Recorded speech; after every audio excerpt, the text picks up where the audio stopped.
over 60 degrees. Hardly any wind to speak of. It is unseasonably warm here on the 1st of November. And here are the numbers for the right-hander Matt Harvey. The numbers during the postseason after he was a 13-game winner in his first season back after recuperating from Tommy John surgery that he had in October of 2013. Here's the lineup for the Kansas City Royals. Ned Yost, same group. Alcides Escobar will lead it off. Ben Zobrist bat second at second. And then Lorenzo Cain in the middle. It's Hosmer, Moustakas, and Salvador Perez, who's had a big series, hitting .412. And the back end, you can't really say they're the bottom of the order. It never feels like that with Kansas City, except the pitchers batting there. Gordon Rios and Edinson Volquez against the right-hander Matt Harvey. You saw the numbers, 2-0, 3.38 ERA this postseason. And the story from Matt Harvey is the fastball. How hard and how often pitched away from the fastball in game one.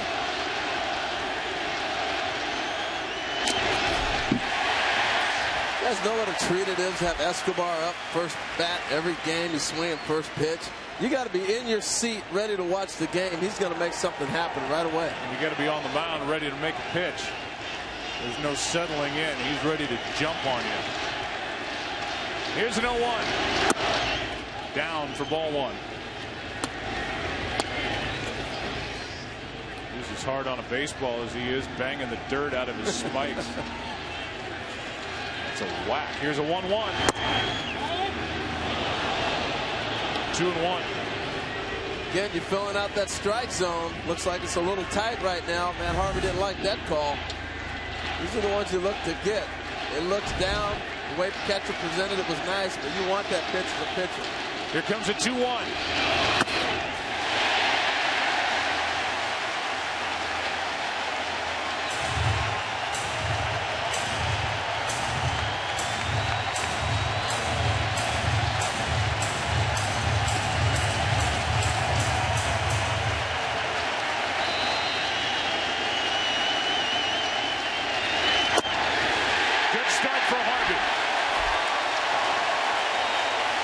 See right away the adjustment he made from game one. Remember, the first pitch was an inside the park home run. Right here goes with a little bit of a cutter. Nothing straight. Change-ups, cutter, slider. He did not give him that four-seam fastball he saw early last game. Yeah, just one fastball in that sequence. Terrific slider right there from Harvey. Now Zobrist. That's in the air into right center. Pretty well hit. Cespedes, 2 out. As Zobrist just got under it.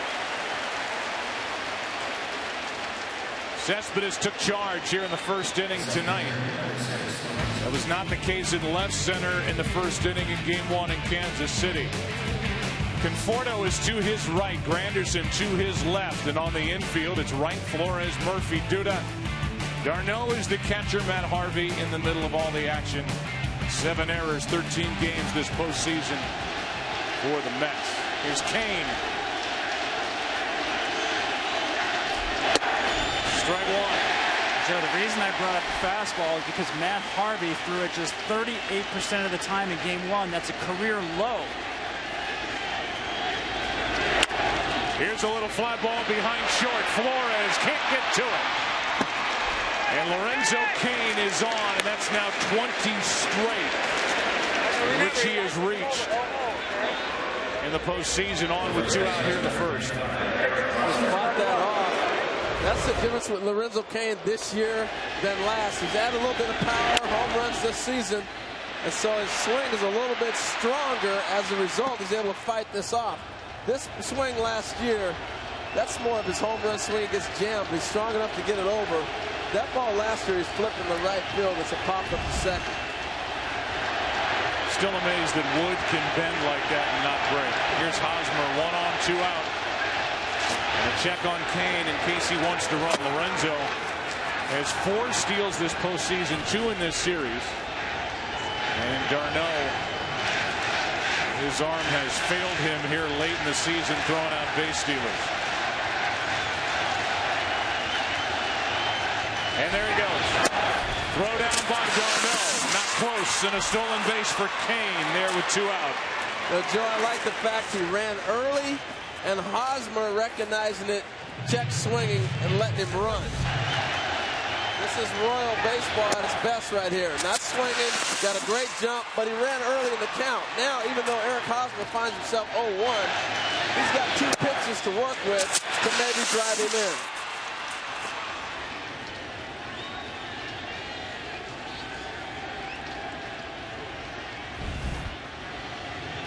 So a runner at second, 2 out. A chance for the Royals to get on top.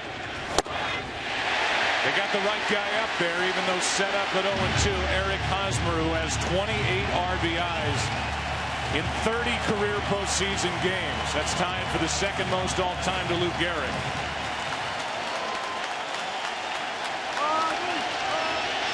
That spot inside is where the Mets have been getting him out.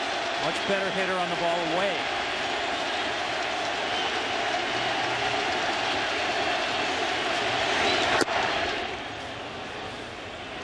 For coverage of this game in Spanish, please tune to Fox Deportes. In the inning, a 2-out flare hit by Kane. Mets catchers still have not thrown out a base stealer since the 30th of September. That was on a failed hit and run.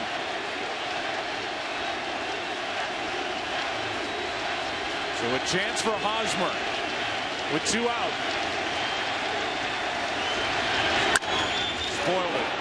And this is when they get into that spoil mode where they become so hard to put away, and that's true really 1 through 8. So far he has tried the slider and there the changeup as a put-away pitch. The reason he did not throw so many fastballs in game 1, A, he didn't feel strong, and B, it was in deference to how well this team hits fastballs.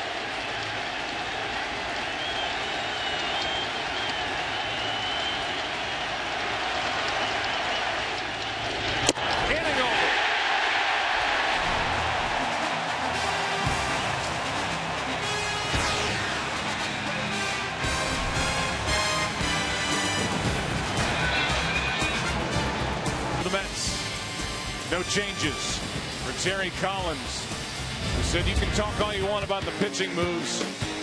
This team has to hit, and that means Granderson, David Wright, Daniel Murphy, Cespedes, Duda, d'Arnaud in the middle. The rookie went deep twice last night. That's Michael Conforto. He hit 7th. Wilmer Flores 8th, and Matt Harvey had a home run this season with 7 of 65, swinging it against Edinson Volquez, who was unaware that his father had passed away earlier on Tuesday of this past week when he started in game 1. He got a no decision in that game. He went 6, allowed 3 runs on 6 hits, and it's his 4th career postseason start on the road. He's 0-3, 8.76, and we'll see after the emotional week that it's been. It's taken a physical toll with him having gone down to the Dominican Republic and come back after his father's funeral. His dad passing away at the age of 63 unexpectedly. Strike 1 to Curtis Granderson. Yeah, it's a tough thing, and sometimes the best remedy is to get right back on the field. Be able to lock in, concentrate, think about something else for a couple hours. Strike 2 on Granderson.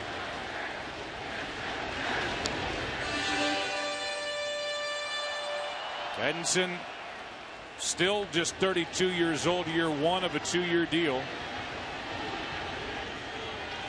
1-2 overall this postseason.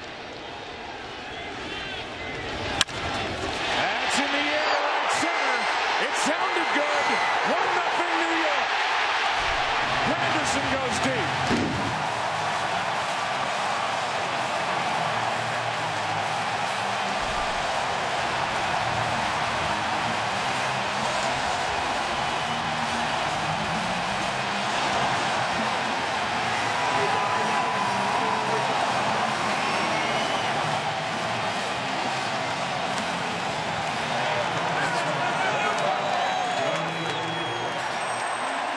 Good hitters hit mistakes.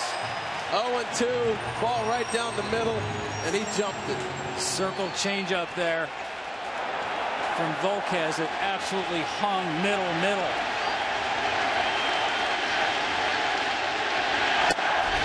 strike one on right. 97 from Volquez. Lenny Dykstra, the last Met to hit a leadoff home run in a World Series game in '86. Whoa, that got away. Crowd reacts. Mets don't. 1-1. That just looked like a breaking ball slipped out of the hand. It was. Little hook doesn't break back.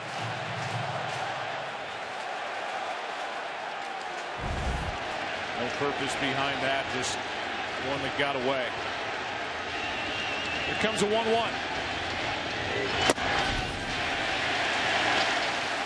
He's got a newfound toy, though, man. That high 90s fastball, just in the last couple of games, has shown up, and it has been electric for him. He typically would sit 92 to 94. He's been 95, 96 this month. 2-2. There's a good changeup. Well, that's the touch and feel pitch. You know, he got a chance to play a little catch down in Dominican. Played some catch yesterday, but it's not like throwing your side session in between starts.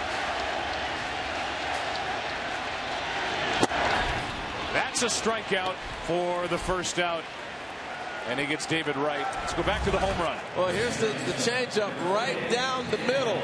This ball's meant to be down the way. Brings it back over. And Curtis did not miss it.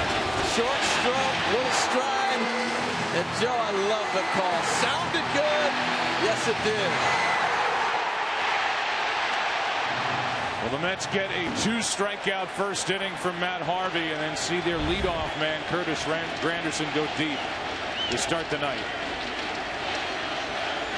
Now Daniel Murphy.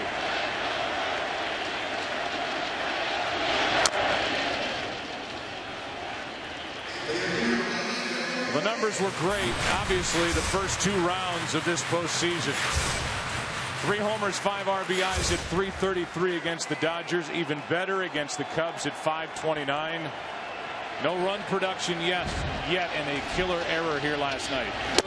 Good tailing pitch from Volquez, strike 2. You know, during that streak, he hit like Babe Ruth.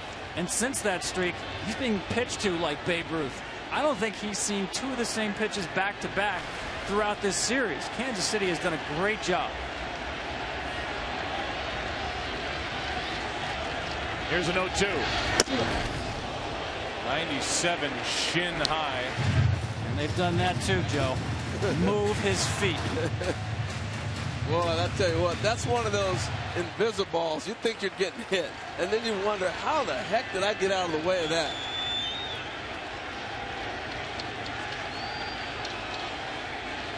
Count 1-2, 1 out, nobody on. A run home. That's a tailing fastball for strike 3. Nasty pitches from Volquez, 2 out. Same thing Volquez did first game against Murphy. He had him shaking his head the first game. This is that ball starts in and fades back over the plate. You know, it's a pitch that Greg Maddux made real popular, but Greg Maddux didn't throw 96. That's a big difference. When you got a ball coming at you 96, your first initial is to jump back, and then it comes back over the plate. It's a tough pitch to hit. And now Cespedes. He has at times looked lost in this World Series. Whether it's been in the outfield or on the bases here last night, getting doubled off to end the night. And he represented the tying run at first base on a soft line drive to third. He had nowhere to go when he ended up getting doubled off by plenty. He's 3 for 17 in this series. He is 3 for 18. And after a leadoff home run from Curtis Granderson, the Mets go in order. And after 1, in game 5 behind Matt Harvey on a homer by him. 1-0 New York. Only 2 strikeouts through 6 in game 1. 2 in the first inning tonight, leading 1-0 on the Granderson home run. Moustakas takes a strike. Well, Harold, you said you like Matt Harvey on regular rest. First inning looks very good. Matt Harvey likes Matt Harvey on regular rest. Here's a ground ball left side. Wright can't make the play, and Moustakas is on to start the second. And And again, we came on the air talking about extra opportunities you give Kansas City. Wright can't make the play to his left.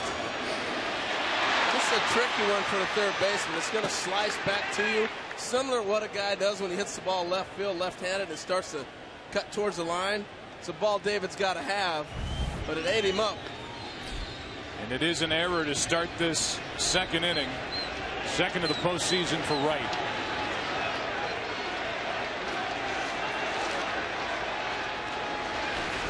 Runner at first, nobody out for Salvador Perez, who's had a great series. That's to the shortstop. Can they turn two? Out?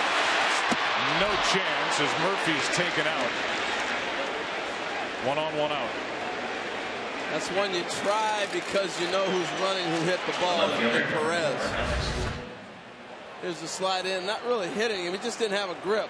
Fortunate for Murphy, doesn't throw this into the stands. It's usually when you don't have that grip and you try to carry it through. This ball, when it left the hands, I was like, uh-oh, no! It looked like it was going to be in the seats. See, he's struggling to get the grip or lack of, and this ball takes off, and fortunately for him, he wasn't able to put anything on it. Looked like a changeup.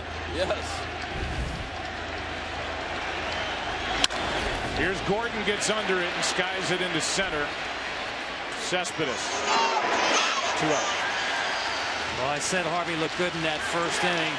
Really liked the way he changed the eye level of the hitter and Eric Hosmer. Check this out. First pitch was that ball down, was the changeup, followed by the four-seam fastball up. The batter has to cover not just the difference in speeds, but the planes. But this pitch, Joe, to me, statement pitch right there. Went back to the fastball, and I'll tell you, seeing 97 right there, Game 1 was only the second start of his career. He did not throw a pitch at 97 or above. No question, he looks stronger, feels stronger using that fastball tonight. Here's Rios. Ball 1. It was an error by David Wright that started the game-winning rally for the Royals in the 14th inning of Game 1 on a ball hit by Escobar. He eventually scored on a sac fly to right by Hosmer. An error opened this inning. Now it's Salvador Perez running, 2 out. And that's foul for strike 1. When we talked to Matt Harvey prior to last night's game, as he reflected on Game 1, he said it felt like crud. I'll just say that. The word was not crud, but he said I felt like crud. I didn't feel like I had my best stuff. It forced him to veer away from his fastball. He didn't like much about Game 1. He looks better tonight. The 1-1. Well, that's why, you know, we talked about Syndergaard, that first pitch of Game 3, buzzing the tower of Escobar being a statement pitch. To me, that fastball to Hosmer was a statement pitch from Matt Harvey. Getting those elusive swing and misses he didn't see in Game 1. 2-2. Home plate umpire is Alfonso Marquez. With the crew chief Gary Cedarstrom at first, Mike Everett at second, Mark Carlson is at third, Mike Winters in left, Jim Wolf in right, and Bill Welke is the replay umpire back in New York. Back in the city. We're out in Queens. Here comes a 2-2 pitch to Rios. Full count. Well, you got to like what you're seeing from Harvey. Nothing over the plate to hit. This ball's meant to be on the outside half and run off. He wanted him to chase. He didn't. Nice job by Rios. But for Matt Harvey to put this ball where he wants it, it's a great sign. Runner goes on a ground ball to short. Flores. The tag for the out. Bottom of the second rolls in. It will be Duda, d'Arnaud, Conforto for the Mets up 1. Keep watching to find out. Bottom of the second inning, it will be Duda, d'Arnaud, and Conforto against the right-hander Volquez. And that misses from Edinson, who drew into the dirt behind the pitching rubber on the backside of the mound. His father's initials, DV, for Daniel Volquez. Passed away last Tuesday. Duda with a big swing, a 1-ball, 1-strike count. And that's before he climbed that hill, the DV in the backside of the mound. No doubt thinking of his father, I'm sure, all day. And while he's out there right now, taking on the Mets. Duda. A 1-1. Good tailing pitch again. Strike two. Tell you what, Duda may have missed the pitch that he wanted in this at bat. He got the ball, he fouled straight back, and now you got to contend with the great movement Volquez has and that nasty changeup. That's what they're calling for here, and it bounces in. 2-2. Tom, I remember you talking earlier in the postseason. He hadn't given up a home run on that changeup like for a couple of years. It was ridiculous. One of those crazy Verducci numbers you threw at me. 1,228 of them. That's crazy. why that, hanging the one to Granderson was a shock. The 2-2 skips in again, a full count. See Sal Perez nodding there. That's good. That's a good miss. That's where you want to miss. You don't want to miss up with the changeup. I wouldn't be surprised to see another one here. They've been throwing Duda a steady diet of changeups throughout this series.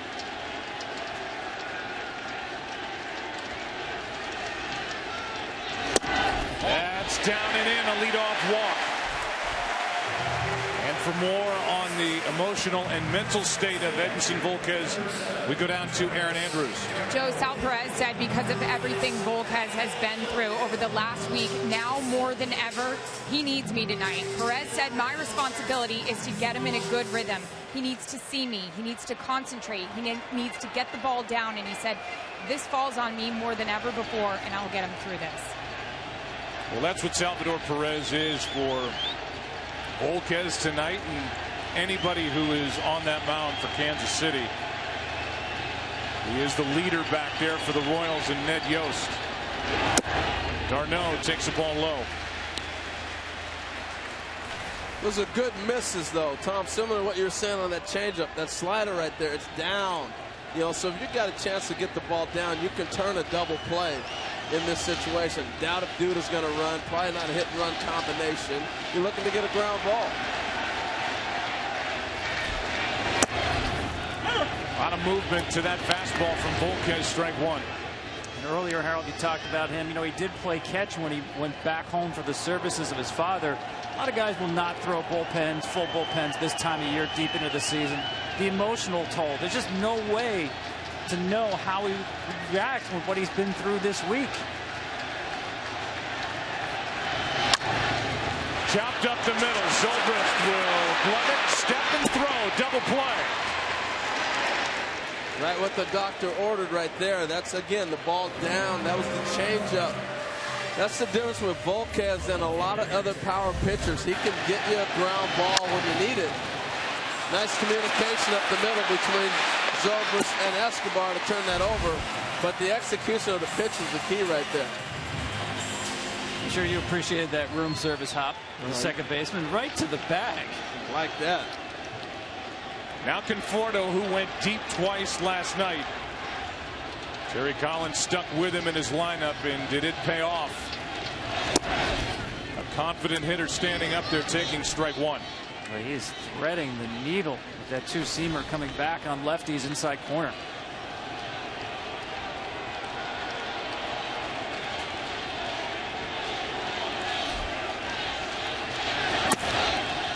One ball, one strike. One of my all-time favorites right there, Tony Cubitt. Oh, Yankee great. Love listening to him call games. Terrific. Absolutely. The best ever.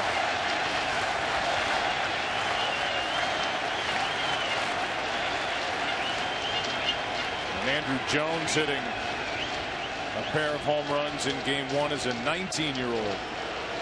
At Yankee Stadium in 1996. Well, that was the year the Braves won the first two games on the road. And the series went back to Atlanta, and the Yankees won the next four. In game six at Yankee Stadium, Conforto fouls it away. Strike two. Talking to Michael before the game, and I was so impressed with the home run off of Duffy. He got a breaking ball he stayed with. He said, hey, just put the bat head on it. That's the key today. as it wasn't before, but it always has been. Conforto strikes out, and the inning is over, and that's 3 strikeouts now for Volquez. Third inning rolls in, game 5. Back to work, Matt Harvey up by 1.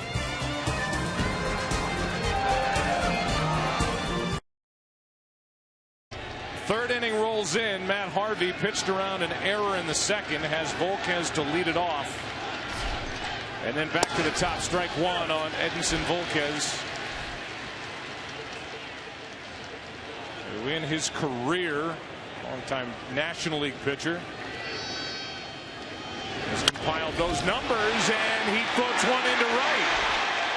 He stood there on the first pitch like he wanted no part of the at-bat. And on the next pitch, singles into right. How about that? It was almost like a dig, because the last Royals pitcher we saw standing at plate was Davis, right? And Davis just stood there for 3 straight strikes. I think he set Harvey up. And that's swinging. No. Thomas, you like to use this. He ambushed him. Certainly. I mean, we saw Wade Davis, the closer, last night in take mode throughout the at-bat. Matt thought it was take all the way, but nice job by Volquez. Here is Escobar. Ball 1 upstairs.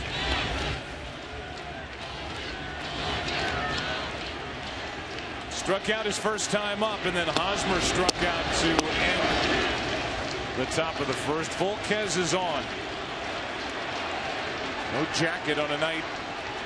Began at over 60 degrees here at Citi Field. 1-0 pitch. That's right side. Murphy got one. And got them both. Double play. That's as pretty as you're going to see right there. I love the fact Murphy took his time and threw a strike. They're going to check and see if maybe they got him at first. Let's go back to the play. Watch Murphy take his time, set up, and throws a bullet to Flores and the relay on. I don't know. Do they have something on the replay, Tom? I think he's out. It's a good call. A good call by you, H, on that feed. Perfect feed to Flores. Firm and on the money. There's been so much talk about the innings pitched count for Matt Harvey, but tonight it's pitch count. And you just get the sense that with the state of the Mets bullpen tonight, Matt Harvey, who's throwing hard here tonight, is going to have to be the Mets setup man. He's going to try to get the ball to Familia and cut out anybody else that might come out from behind that wall. Well, you're dead on it, Joe. I think talking about the Cubs game where he had perfect rest and he threw 7 2/3, but I think you're right.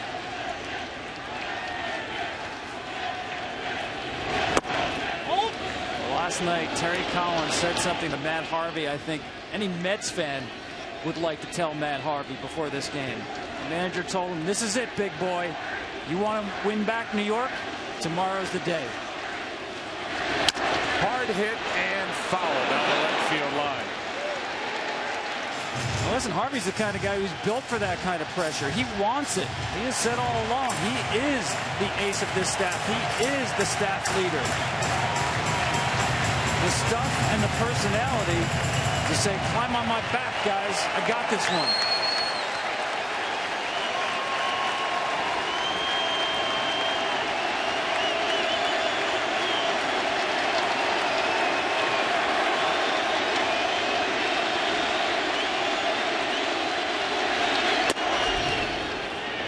Well, Tom, to echo your thoughts, I didn't know what kind of stuff he was going to have tonight. None of us did, but the confidence that he exuded talking with him the other day just let you know he was ready for this outing.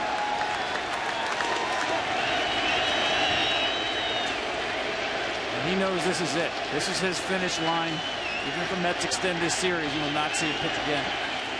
3-2 pitch. Zobrist pops it up. Shallow right. Murphy is out. Granderson takes over. We go to the bottom of the third inning at Citi Field. Matt Harvey so far so good for number 33 in the Mets, who lead by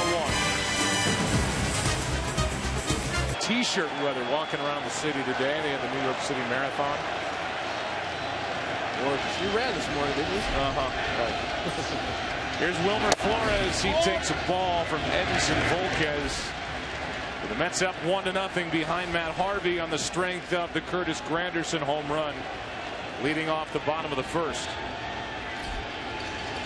Mets down 3-1. Flores gets under it, fouls it left side, and Moustakas has a play. 1 out.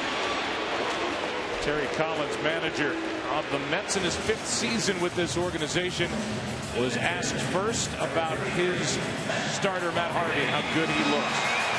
Yeah, he looks very, very good. He's real good command. Fastball got some life to it, and we got him run to work with, but he's pitching great. Yeah, and you don't know how this game's going to unfold, but perfect world, he's your setup guy tonight. He sure is. If he gets us where we want to, it'll be familiar after him. And what are you seeing from Volquez? His stuff's popping here too. Well, he's Joe, I told you the other night, after what happened to him in Game 1, he's pitching for a lot of people tonight.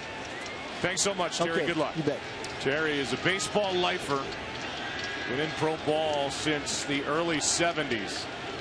Just about every capacity, including player development, and he has helped develop players here at the big league level with this young group here with the Mets. He did talk to his team before tonight's game, down 3-1, stressing the importance of having fun, going around the room talking to guys and reminding them how everybody has helped bring them to this spot. 2-1. Think about his only previous time in the postseason, Joe, back in 1992. Bullpen coach for the Pittsburgh Pirates, manager Jim Leyland.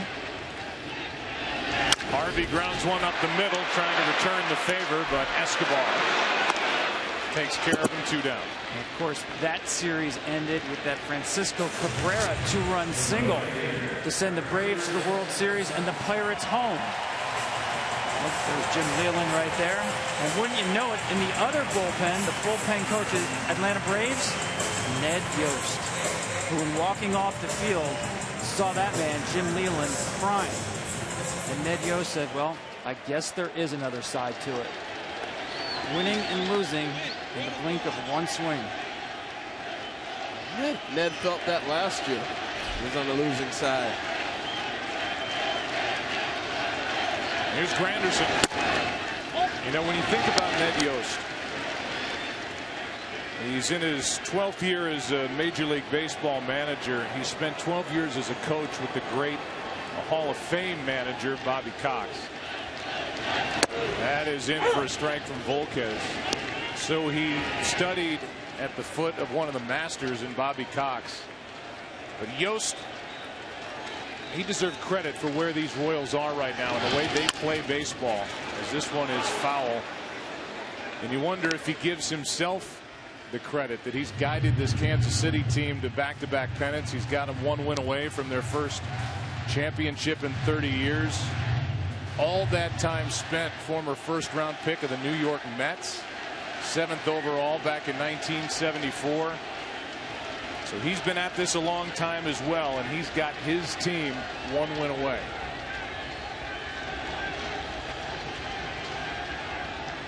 He has really done some job. Here comes a 1-2 pitch. Granderson strikes out. Both right-handers are on tonight. And we go to the 4th inning here in Game 5.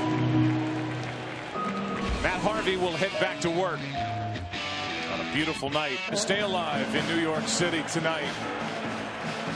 The New York Mets, no matter what happens tonight, last baseball game to be played here this year.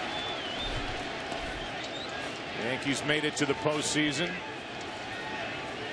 Lasted 1 game. Mets are here in the World Series for the first time since 2000 when they lost to the Yankees. Here is a strike and a 1-ball 1-strike count on Lorenzo Cain. 3, 4, 5 hitters for the Royals. That man right there was the Yankees manager through that time, all those championships. His wife Allie. 2-1. The Mets are kind of taking the town right now. You know what, the Yankees not getting to the World Series while they're in the series, they kind of got overlooked when they were here in 2000. The Yankees are in the series.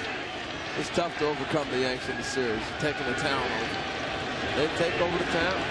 The Mets have taken the town right now.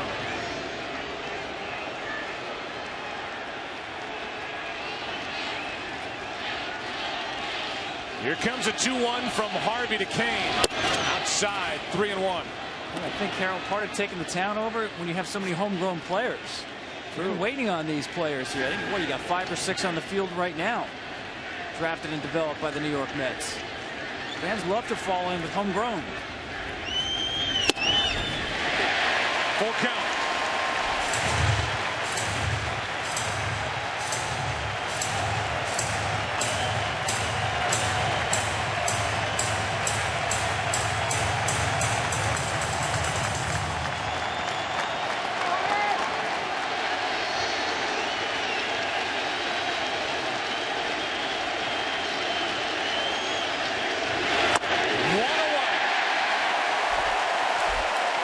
The adjustment Matt Harvey has made, a high fastball tonight. He did not have that in Kansas City game 1. The 3-1 pitch to Kane was up, and now he goes down with a changeup. It just changes what a hitter is going to be hitting. When you're throwing high 90s and you go up with that fastball, now all of a sudden that ball looks like it's over 100. And now the changeup becomes a very effective pitch. He's doing a nice job of pitching, not just throwing. Another change. Strike 1 on Hosmer.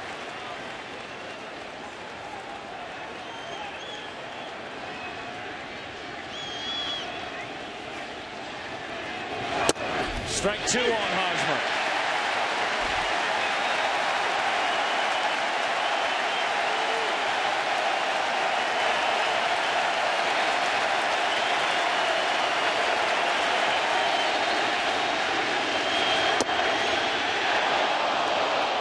Sandy Alderson took over as general manager of these Mets in October of 2010.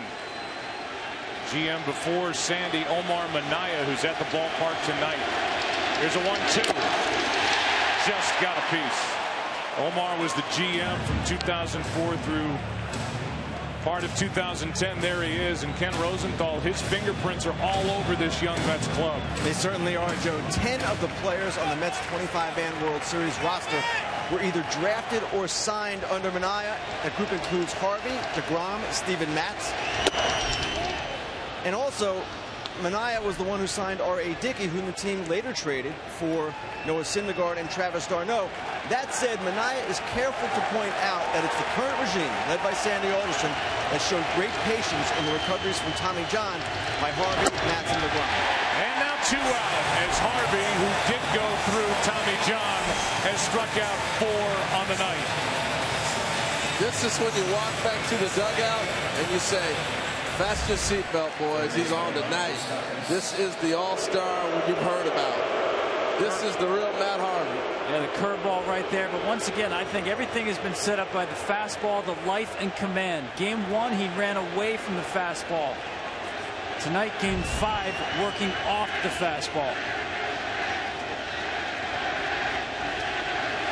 Moustakas. Strike 1.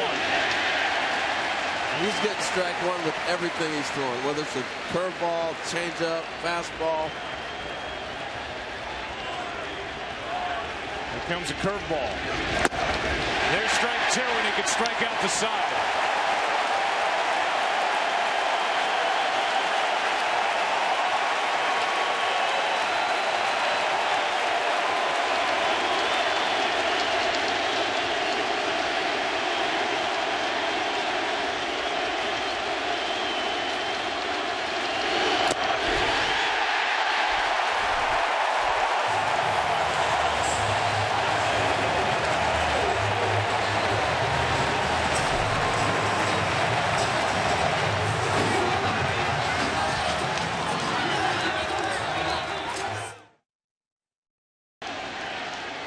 Two, 3, 4 hitters for the Mets, up by 1. David Wright first up. Breaking ball is a strike on the outside corner from Volquez.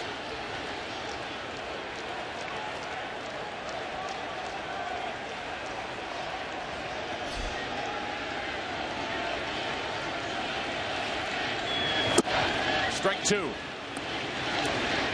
Very similar stuff from both pitchers. High fastball in the 90s, the changeup, the curve.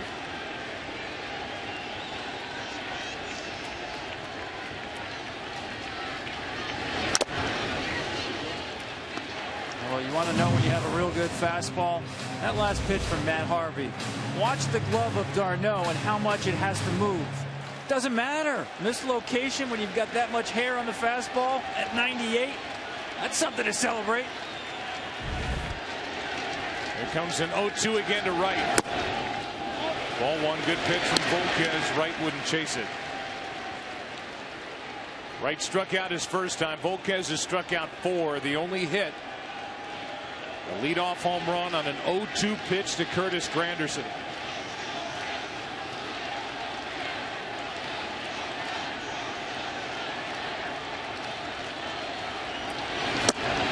That's strikeout number 5. And out number 1 here in the 4th inning for Volquez. Tonight's telecast sponsored by Budweiser. Make a plan to make it home. By Geico, 15 minutes can save you 15% or more on car insurance. And by DirecTV, don't just watch TV, DirecTV. Here comes Daniel Murphy. Nice defensive bounce back after the error last night on the double play he started in the 3rd inning. Ball 1. Yeah, I got a chance to talk to Daniel before the game about that play, and I was wondering what he was thinking. And he said that when Cain was going in front of him, he thought he was a little bit closer, and he didn't think he had as much time as he actually did to make the play. So you rush a little bit, and that's why he ended up missing that ball. He said, I'm not making any excuses. We were just kind of talking second baseman to second baseman about how that play developed. That was on the ball last night. Hit by Hosmer in that 3-run 8th. That is outside. 3-0. It was interesting right there watching Murphy. He was taking all the way 2-0 to try to get a look and feel for the ball. He's been rushing so much. He just decided he was not going to swing. He was going to track the baseball right there on 2-0 regardless. A 1-out walk. Here's manager Ned Yost talking about Volquez and that his stuff has been popping so far here tonight. It is popping. He's out there competing real hard. He's executing pitches. He's got great stuff, as does Harvey tonight. Both pitchers are throwing the ball extremely well. Yeah, I was going to say, what are your guys coming back saying about Matt Harvey? Well, he's got 4 pitches that he's throwing for strikes. A good fastball up to 96 miles an hour. His curveball's been very effective. A good slider, and he's mixing in a couple of nice changeups too. And because of the depth of your bullpen, you've been able to mix and match enough to where you've got a full complement down there yet again tonight, right? Yeah, we do. We feel, we feel like everybody feels good and everybody's strong, ready to go. Hey, Ned, thanks again, and good luck tonight. Thank you, guys. All right. 1-on-1 out for Cespedes. Mets have to get their 3-4 hitters going. Only 1 RBI between them in this World Series, and that's 5 in a row that have missed from Volquez. Yeah, they need something loud from this guy. It's not just been this series. Last 30 games, just 2 home runs, hitting .225. They need to see some thunder out of Cespedes.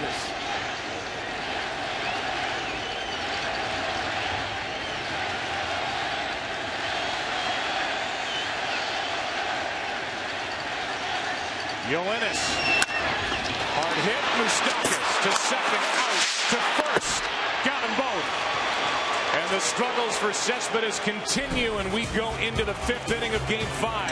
1-0 Mets behind Matt Harvey back after this. 5th inning rolls in. For the Royals, it will be Perez, Gordon, and Rio. 6, 7, 8 hitters against Matt Harvey. Ball 1 down.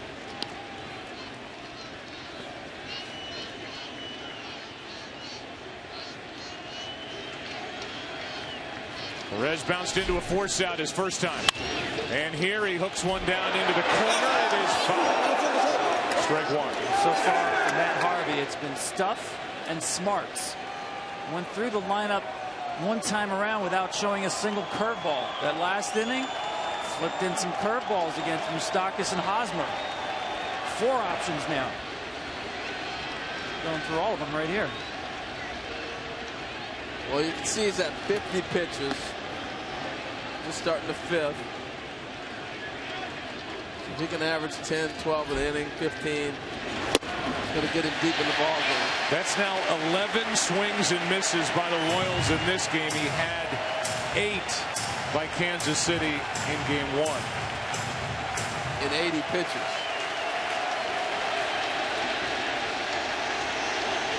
Good company with Seaver.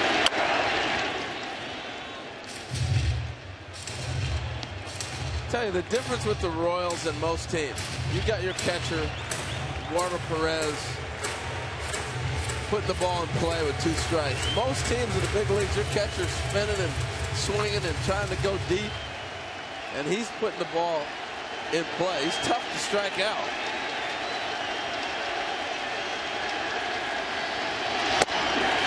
Another strikeout, 4 straight.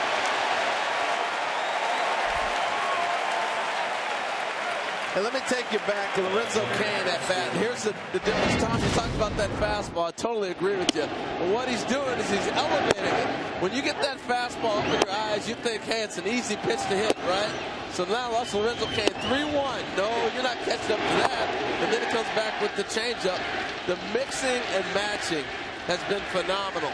And being able to expand the zone has been his weapon tonight. With 1 out.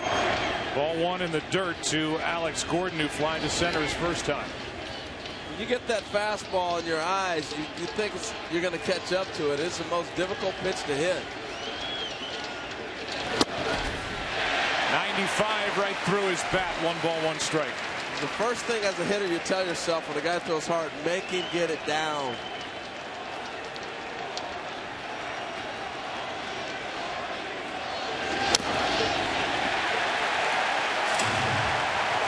So impressive. A guy who threw 0 innings last year, rehabbing from Tommy John surgery, 213 innings deep into 2015, and bringing his A game.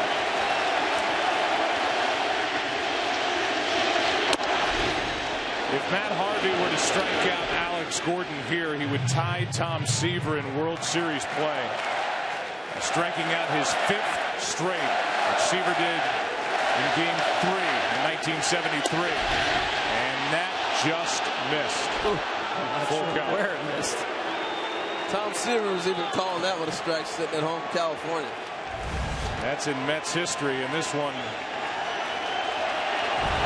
called ball 3, and now a 1-out walk. First walk handed out tonight by Matt Harvey.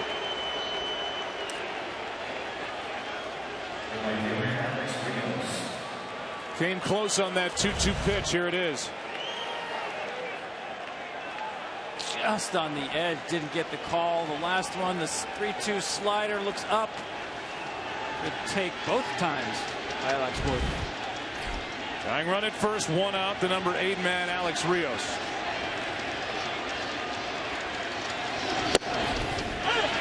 .97 for strike 1. It's just impressive how the accuracy, up, down, on the corner when you need it. That's why I was surprised he went to a slider 3-2 to Gordon. His fastball's been electric.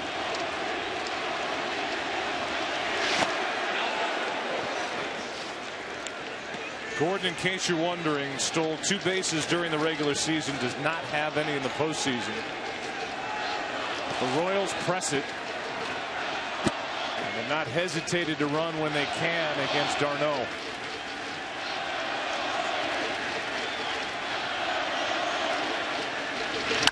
That's foul, strike 2. And last night, Lorenzo Cain stole a base on a delayed steal.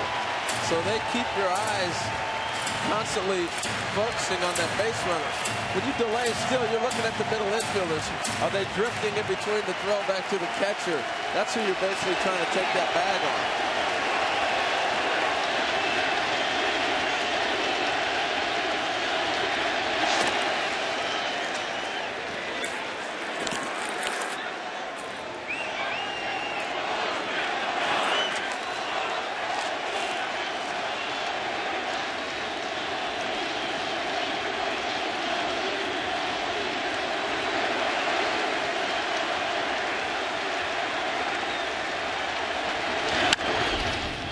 can't get around on it. Still 0-2.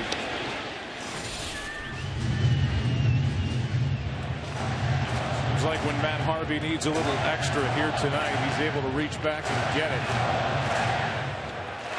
He did not have that luxury in game 1. Can't get around on it, Joe, but every foul ball is a little victory.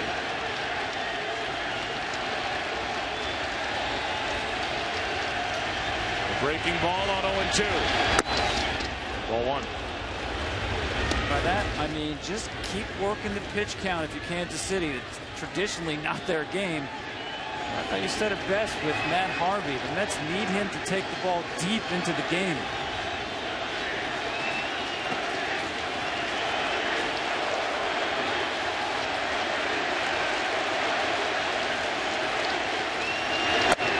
Cannon looking 2 out.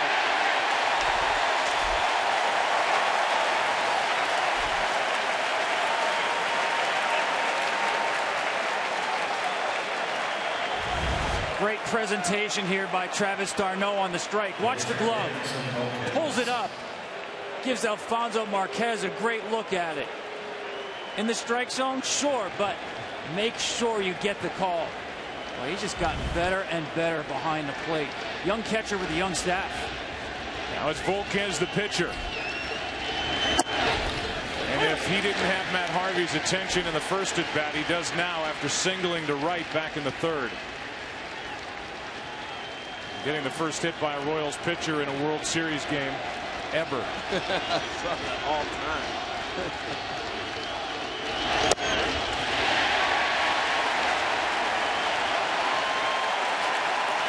Well, what do you think? Is this number 8 on the night?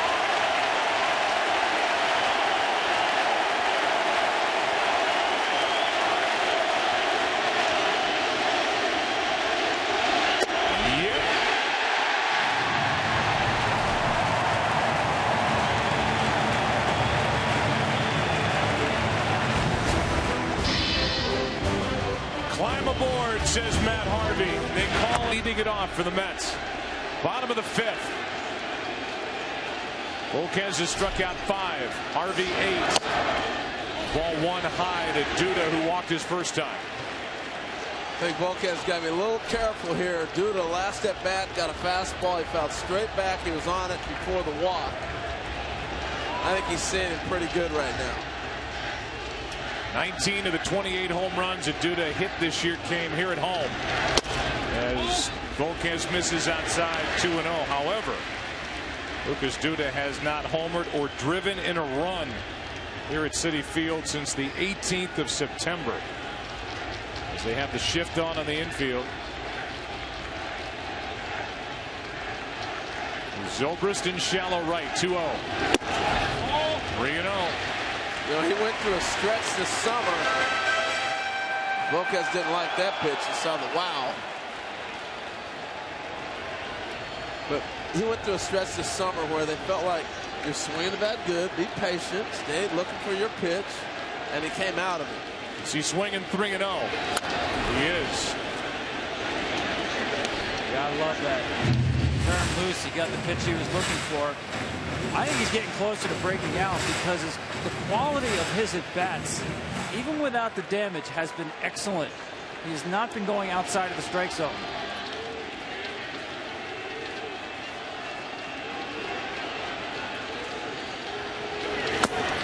Another walk to Duda.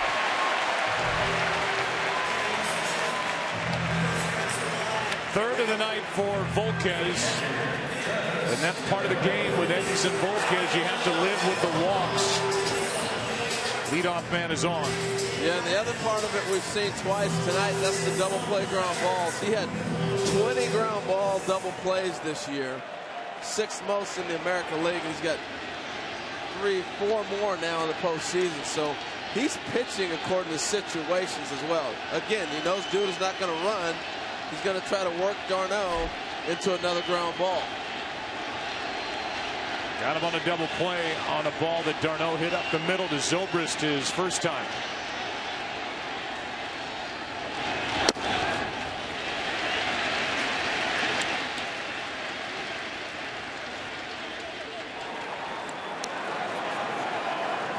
Among active pitchers, Volquez has the highest walks to innings pitched ratio. He's averaged over 5 per 9 innings in the postseason. He's got 3 tonight. Oh, that's ball 2, 2-0. I was going to say, it's probably time for a little timeout. This is a good TO right here. Settling down a little bit. If I'm d'Arnaud, I almost have to think like a traditional number 2 hitter. You think about right side. Volquez, you've seen first 2 pitches going soft, trying to get the rollover ground ball, trying to get d'Arnaud out in front. Try to make use of that hole on the right side. And they're giving him a big hole on the right side, too. I like that thought, Tom. Let's see what he does with the 2-0 count, though.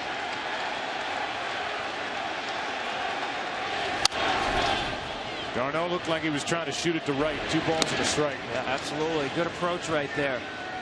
He knows what Volquez is trying to do here. Let the ball travel a little bit. Don't get caught out front.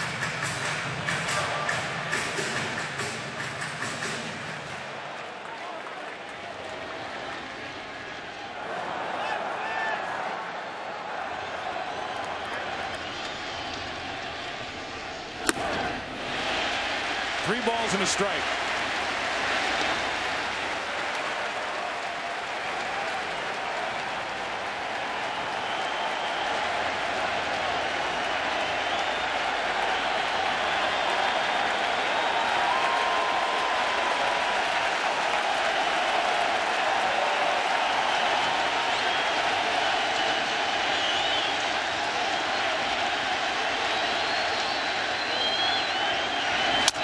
Broken back fly ball to left.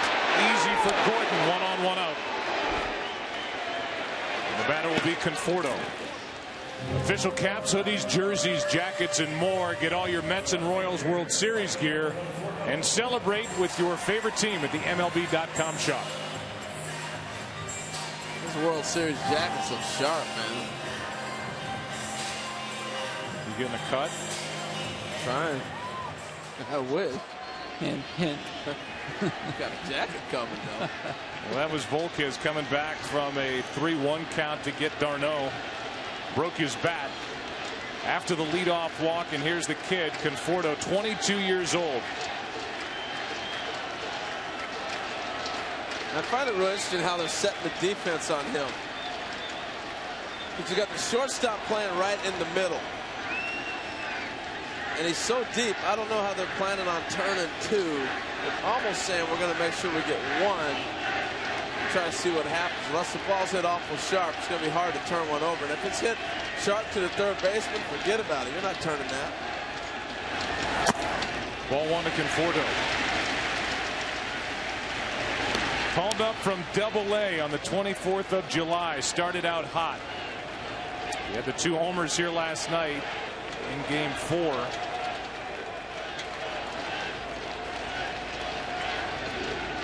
Now 3 for 11 in this World Series. Terry Collins is stuck with him. It's going to be a big power source for the Mets for years to come. A 1-0. Good pitch from Volquez. A ball and a strike.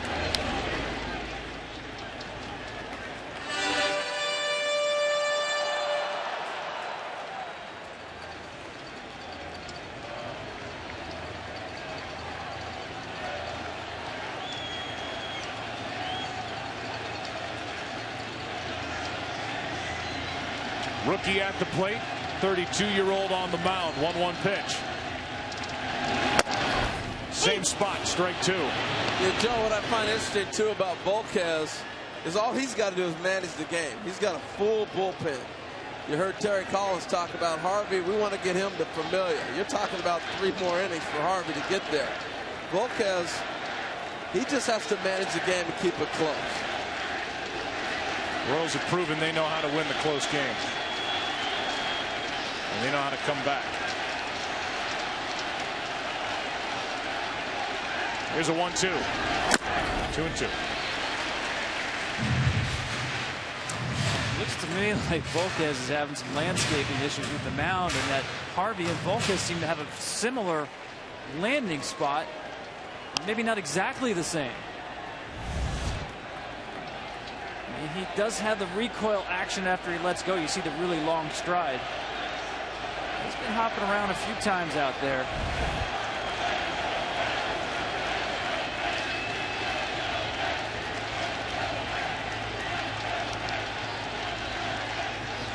It's a 2-2. Chop to first. The only play is for Hosmer to the bag. 2 out. Down to second is Duda. And a good decision. Again, I think a lot of that plays into the mindset of the Royals and why their defense is so good. They know that bullpen is sitting out there ready to go. If you force a play right here, and now you put yourself in a first and second situation, if you don't get Duda, then you got problems. So you go ahead and take the sure out. It was a good look, good deke, but he got back to first to get the out. And now we have National League Baseball in action here. Sal Perez immediately looked over. Number 8 hitter up, 2 outs, base open at first base. Do we want to go after Flores or just put him on and go after Harvey?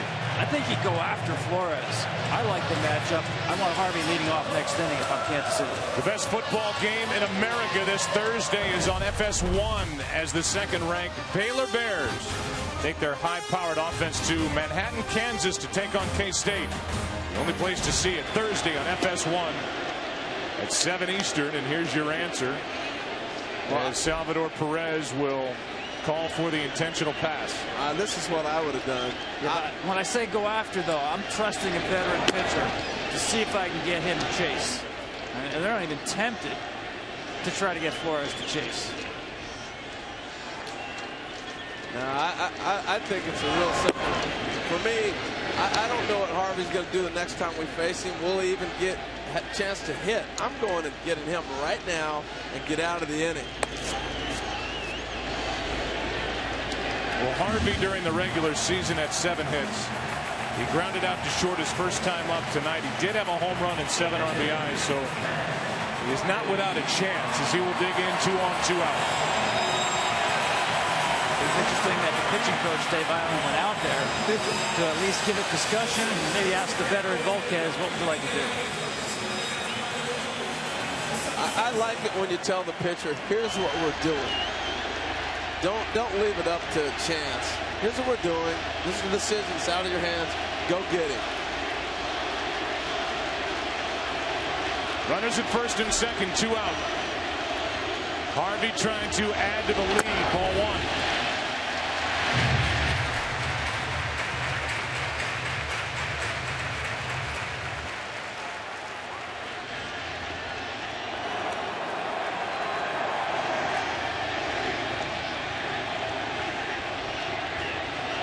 And now Perez is called out to the mound by Volquez. That's some respect for Matt Harvey right there. Pitcher's up at bat, and pitcher wants to discuss it with his catcher. I think he just wants to make sure he's got those signs, too. You don't chuck one to the backstop and find yourself in big trouble. But you got to respect the situation, though, Tom. I totally agree with you. You got to make sure you get your pitch and execute it. They play Harvey to hit it the other way. Swung around to the right. And he pulls one left side. Escobar, long throw. Good play. Escobar's been doing it all this postseason and makes a nice play to his right. And now Harvey will ditch the helmet. TNT family, call 1-800-DIRECTV. Nobody takes advantage of an extra hour of rest like Alex Rodriguez, who's with us out in right center field. Hey, how about Matt Harvey tonight? Alex, you've been talking about the different quadrants to pitch to. He's hitting them all tonight. Joe, he's been unbelievable, and it reminds me of a game in late April at Yankee Stadium where we faced him. He had it all working that afternoon. He bounces one into Escobar here, Alex, for ball 1. Go ahead. Yeah, he pitched 8 2/3. He had 7 strikeouts. I was 2 of them. He blew me away. he was throwing all 4 pitches for strikes that day with no patterns. But the key number for him, the average fastball that afternoon, was 97. Here's his 1-0 to Escobar. In for a strike. So, Alex, similar stuff tonight. What adjustment would you make, or were you talking about trying to make that day? Yeah, I'm the wrong guy to ask, because I was 0 for 4 with 2 strikeouts, Harold. But tonight, interesting enough, average fastball, again, 97. He gets Escobar. 1 away. Sawed him off. One down in the 6th in a one-run game. And there are certain guys, there's just a look. There's a look I see from the booth.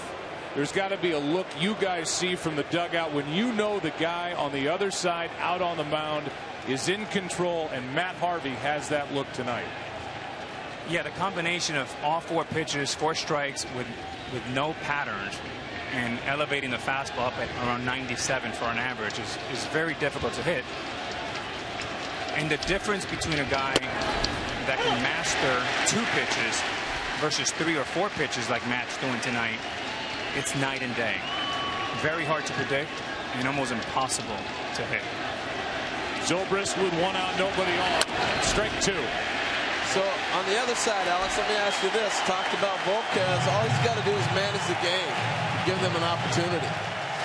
Absolutely, Harold. I mean, these guys are the best team in baseball after the 7th inning. His job is to manage the game, and if you can keep it within 1 or 2 runs, they feel like this game is there to be had. That one does not jump back enough. 1 ball, 2 strikes.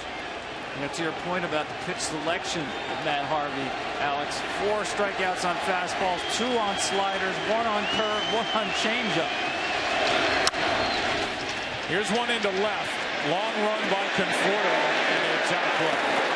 So my question would be, I know you hit off the fastball, but the difficulty when there is not a single pitch you can rule out. Yeah, it makes it very hard to hit. But again, the key to any power pitcher, whether you're Schilling or Roger Clemens, is a plus fastball with plus command. And he has it all working tonight. Yeah, and Alex, you're a guy who has seen both sides of it in the postseason. You've struggled in the postseason. You've dominated in the postseason when the Yankees won it all in 2009. Here comes a 1-2 pitch. 1 out, nobody on. And that's hit down the line, but pulled foul by Zobrist. These are the games where you can make your name in the big leagues, and Matt Harvey, with his team down 3 games to 1, is grabbing this thing by the throat right now, up 1-0 in the 6th.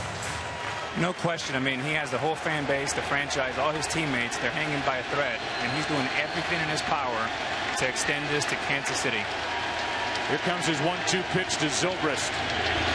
That is a base hit into right center field, and over to grab it is Granderson. Tying run is on with 1 out here in the 6th. What an at-bat by Zobrist. By pulling that fastball, it gets him off the fastball. He showed him everything, the changeup, the curveball, the slider. I mean, he comes back and hits this pitch right here. A little breaking ball doesn't come back, and he had a tremendous at-bat. He swung that wall his first night, too. Alex, I tell you what, watching Zobrist every day, my respect level has gone to another level with this guy. He's unbelievable. I saw him quite a bit when he was with the Devil Rays, and he reminds me of John Stockton. Nothing fancy, does everything really well, and he's simply a winner. Here's Kane, ball 1 down and in. John Stockton in there, huh? Setting people up, consistent, dishes. And Alex trying to act like he watched a little NBA. Zobrist is a free agent to be. He'll be lined up to sign him. He can play anywhere. And he can hit. Well, the challenge for Harvey right now, you're moving to the heart of this order. That was a big hit by Zobrist. Now you move to 3, 4, 5, and you're coming through guys who've seen him already. I'm looking and anxious to see the adjustments after 2 at-bats, what these guys are going to do to Matt Harvey now. Pitch count starting to get up. We'll see if he can hold the stuff. 3rd time through. Here comes a 1-0 pitch. 2-0.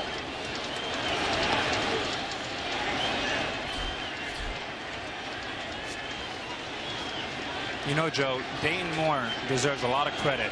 He's created a masterpiece with this 25-man roster. He's got a blend of young players and veteran players, 1 through 9, all good contact hitters, 2 very good switch hitters, and all A+++ defenders. That has certainly shown up here in October as Kane taps it foul, 2 balls and a strike. What Dayton Moore has done off a team that won the pennant a year ago, there were a lot of so-called baseball experts that weren't picking the Kansas City Royals to get back to this spot a year later. And they're a better club than they were a year ago here in 2015. They have fine-tune things. They're deeper in the bullpen. They have a better lineup, and they're tighter defensively. Here's a 2-1. 2-2. I think the Kenji Morales signing, nobody saw that coming. And Dayton and Ned being able to have the patience to see this guy was going to be healthy was big. Well, Dayton hit on all of his free agent signings. A lot of those under the radar. Morales, Madsen, Young, Rios. All guys, by the way, character guys who fit into that clubhouse from day one. How about tonight's starter, Edinson Volquez? He's been really good, Joe, and he's averaging a fastball from 95 to 96, and when he throws that hard, he's making his changeup really effective. So another addition from a year ago. The count remains 2-2 on Lorenzo Cain. Well, we saw the base hit from Zobrist with 2 strikes. Now you see Cain fighting some balls off. They're starting to hang where they were getting blown away the first at bat and second at bat. Now they're starting to fight a little bit more, and the pitch count starts to continue to climb for Harvey, now at 81 in the 6th.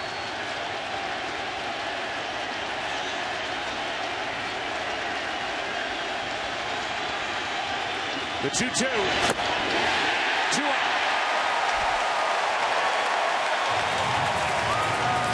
Strikeout number 9. You saw Harvey shake to that breaking ball. Off the fastball, the curveball, well located, exactly where you want to put it. 2 strikes, bounce it in the zone and then out of the zone.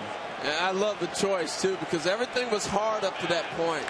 The slider, the fastball, then you go a little softer and give him a different look.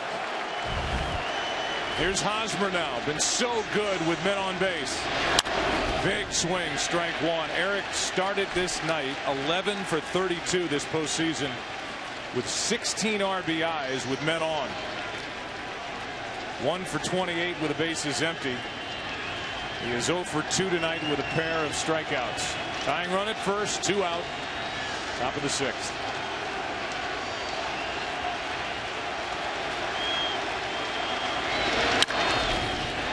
Murphy lays back, gets the out.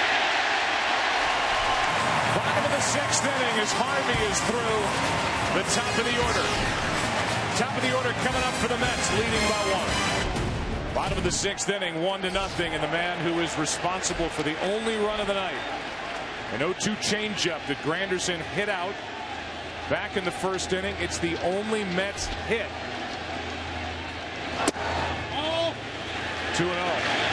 Tom, I want to go back to last half inning too. This is the beauty of baseball. You can bet half the people say, yeah, I would have gone after Flores and had Harvey lead off. I went the other way. I want my out right now. That's the beauty of the game, and that's why you have so many discussions about it. Granderson on 2-0 takes ball 3. Little different story here in the 6th inning with the top of the lineup compared to last inning when he walked Lucas Duda leading off. It is an invitation for damage if you're Volquez, who goes way behind the mound and now walks around with a count 3-0. Well, that is a long meeting by himself, with himself. Granderson likely taking on 3-0. 3-1. This is where the mental grind for Volquez comes in. And this is a 3-0 strike. You're not getting that call except any count but 3-0.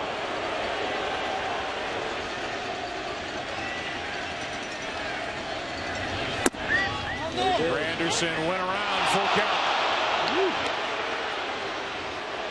I like the ask by the umpire. Good call.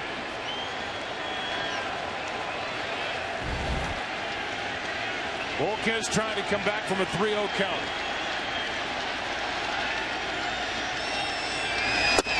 He walked it. Barely missed inside. We've talked about additions to rosters, and you see Volquez is not happy about that. Wondering what happened to the strike zone.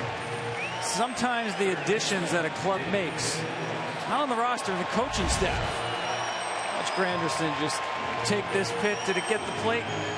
Perez pull it back in. Indication was off the corner. There's a better look. That's a good call right there.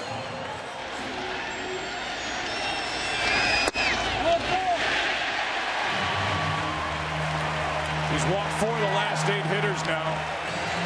He was upset. That was a ball. Obviously, it's been an emotional handful of days for Volquez going back home to the Dominican Republic to bury his father, coming back here yesterday. Matched up in a Game 5. A leadoff walk and a looping check on Granderson at first. And he's still bothered by that. Yeah, those are the body language things you want to see. And you know he's not his normal self. He doesn't usually react like that too much. So he is clearly going through a lot of things. If you're Ned Yost, that gets your attention more so than the stuff that he might have tonight. Good pitch to Wright after the walk. He fooled David Wright, strike 1. Yeah, David Wright has been getting out front on fastballs. They came in the series with a plan to attack him with velocity. And the home run in Game 3, I think, got them off that plan a little bit. Now they're trying to slow him down.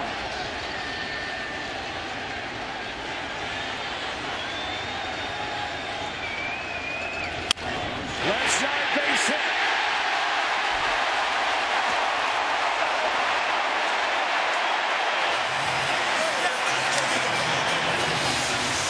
That's the adjustment that Wright has made.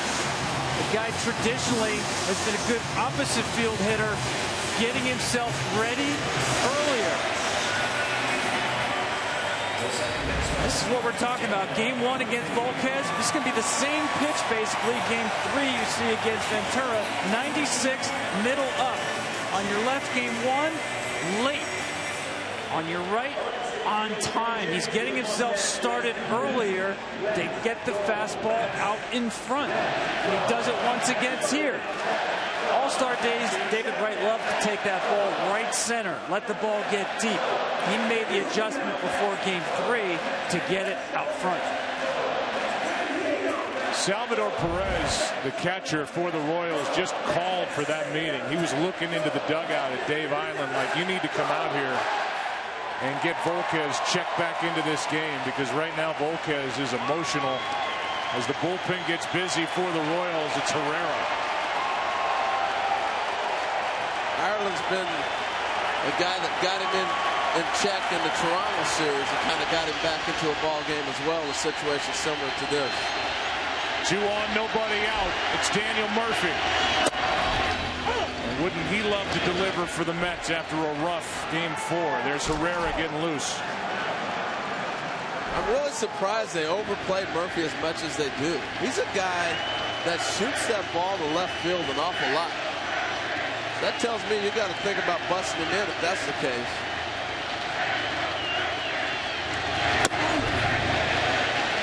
I think that's the adjustment Murphy's made, especially here in the postseason, looking to do damage, to take balls outside, not just to flick in the left field, but to pull it, thinking extra bases. I don't think you'd see that overshift 2-3 years ago against Daniel Murphy.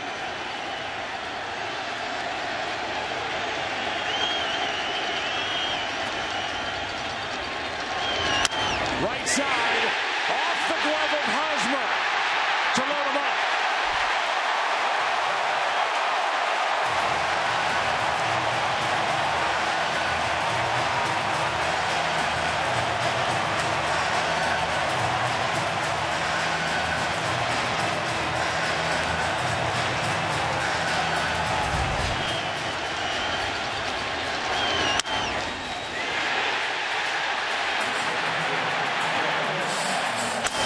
Good hands of Hosmer. Second time we've seen it in this series, though, where his hands betrayed him. The Gold Glove first baseman trying to pick it. Gets that in between, gets him on the heel. And it's an error. Second error for Hosmer.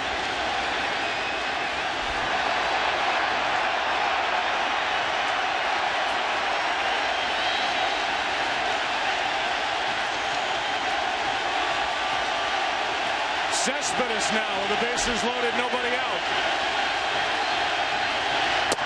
Strike one from Volquez. The Mets need their cleanup hitter to deliver. There was a failing that wasn't talked about much last night with a focus on the handling of the bullpen. It was the failure to cash in on opportunities by the heart of the order for the Mets. Strike two, and that hurt.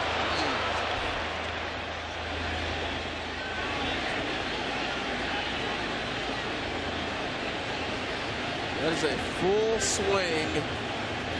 If you're trying to drive a ball to the ballpark and that ball goes straight into your leg. Saw Sal Perez call immediately for the trainer. Well, we've seen. It reminded me of Jermaine Dye. Remember when Jermaine Dye broke a bone? Season.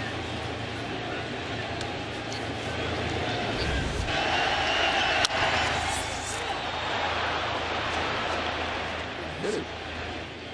See if this caught him Right on the knee. Left knee. Oh, mercy. Had no pad or anything in that. Painful.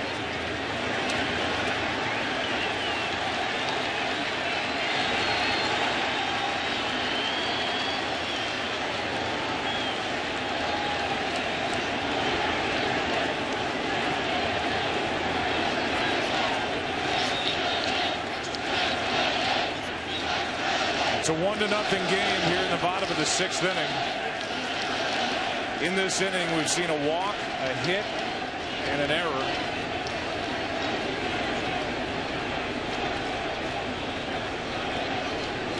The Mets are looking for their first hit with a runner in scoring position since David Wright delivered in Game 3. And that happened in the 6th inning. Oh, it's a real strength of Volquez to pitch out of trouble. Runners in scoring position, just a shade over 200. But I'll tell you, he's been flirting with disaster. This is the 3rd inning he has opened with a walk. Wondering if Cespedes can't continue this at bat. You go to Johnson, Neuenhuis, or Ramirez. Ray Ramirez is the head athletic trainer for the Mets.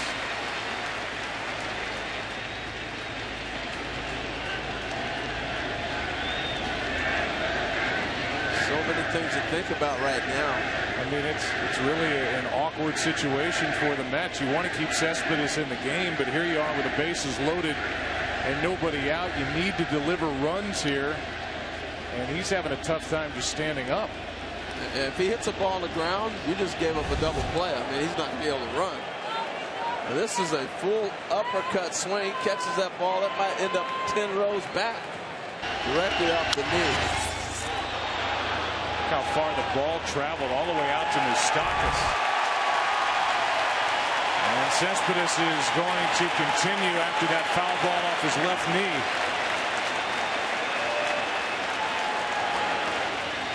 Garris getting ready to get loose. What are you doing now if you're Volquez, Harold? Two-seamer hard in. You know that's right. You've got to try to get a ground ball and punch him out. You know he's not. The other thing you could do is go away because he's not going to have much balance to go get a pitch away.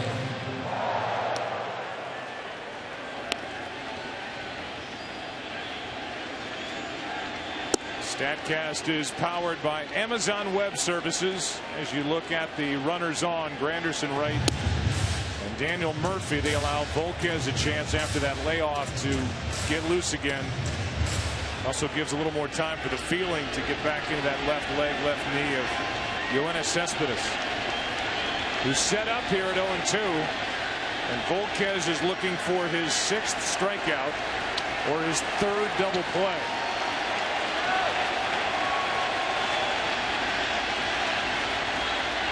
Perez sets up outside. Ball 1.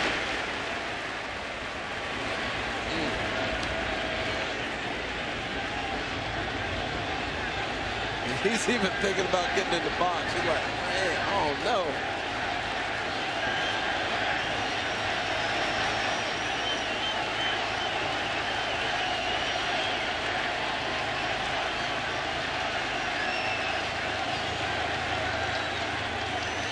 Cespedes pops it up on the infield. Limping down the line. Infield fly rule in effect. 1 out and a big out picked up by Volquez. And we'll see if Cespedes can even continue. But right now it's going to be in the lap of Lucas Duda. With the bases loaded, 1 out, and Volquez gets a big out here. And as cruel as that is, that's the perfect pitch to throw. There's a changeup that made him have to bend down to go get. Hate to say it, but that's the perfect pitch to throw right there. Changeup designed to get a hitter on his front foot, and you saw just the leg could not keep Cespedes up. I wonder if he can stay in the game. For what I'm looking at, I don't see it. Here's Duda now. Bases loaded, 1 out.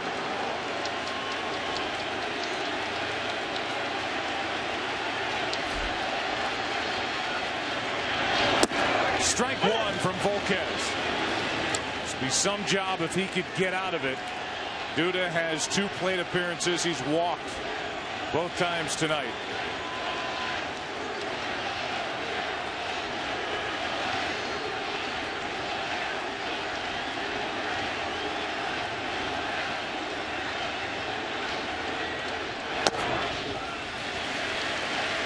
Aaron Charlton from Stats Inc. hands me a note that this year, regular and postseason combined, the Mets have loaded the bases with nobody out 14 different times. They've scored at least 1 run all 14 times. Right now, they're begging for at least 1 here in the 6th inning of Game 5.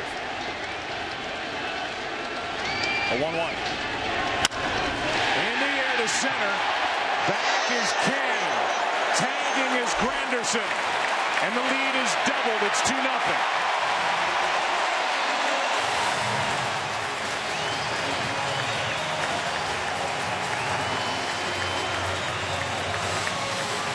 Tell you what, we both talked about Duda starting to come around. Took the ball right back up the middle. There's a lot of good things that happen for you when you hit a ball up the middle. Didn't pull off it, didn't roll over.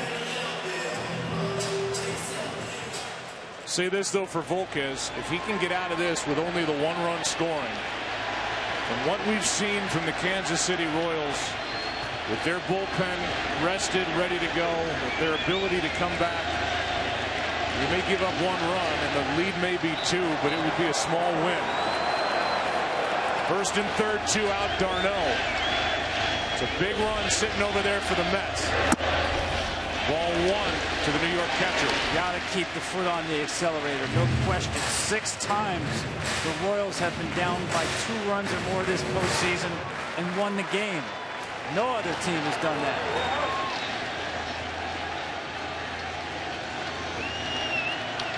Darno 3 for 18 in this World Series. 1 RBI. That's going to cost him a bat. 1 ball, 1 strike. One for the Mets. They don't really put that pressure like first and third situation. Somebody's going to double steal or anything like that. So I'm looking at the defensive defending. Count 1-1 on Darno. Game summary brought to you by Budweiser as Darno gets a new bat. Granderson the leadoff home run. First for the Mets since Lenny Dykstra in '86. Harvey and Volquez, the 2 starters, the story so far. The lead is 2 now for Harvey. A chance for more with a hit.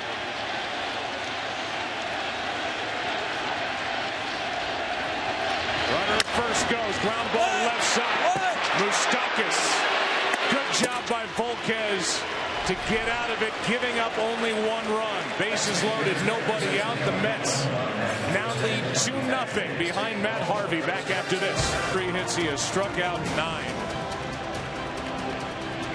Including all the outs he recorded in the 4th and 5th. First up, Moustakas. Juan Lagares takes over in center for Cespedes. So he can't continue. Ball 1 up and away to Moustakas.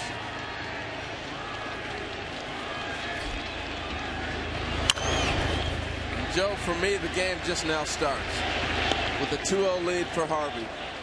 He's getting ready to go third time and then possibly into the fourth time through the lineup. And we're talking about him getting through this inning and possibly the eighth to set up to the closer. Here's a 1-1. Right side, base hit. Moustakas has been red hot. On base for the second time tonight. And he's got his first hit, the fourth of the night for Kansas City. Third time around in this series, the Royals 10 for 22 when they get a third look at a starter coming into tonight. Now the second hit, third time around, seeing Matt Harvey. And now Salvador Perez. 0 for 2 tonight. He's reached in 8 straight World Series games. Going back to last year, strike one.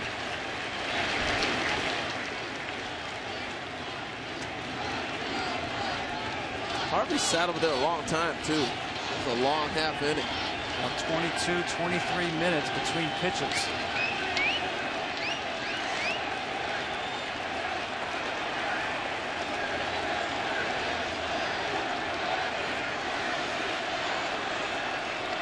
Moustakas the runner on. Ball one outside to Perez.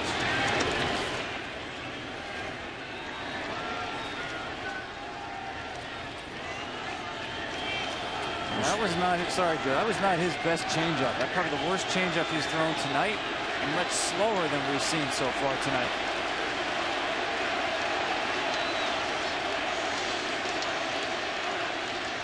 Here's a 1-1. Little pop-up on the infield. 1-on-1. Geico in-game box score for the Kansas City Royals with Alex Gordon coming up. You see he's 0 for 1 with a walk. There have been 4 singles. That's it, including the one by Moustakas to start this 7th.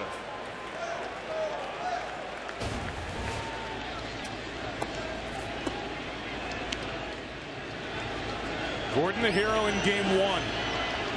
His 1-out home run off Familia tied it in the 9th.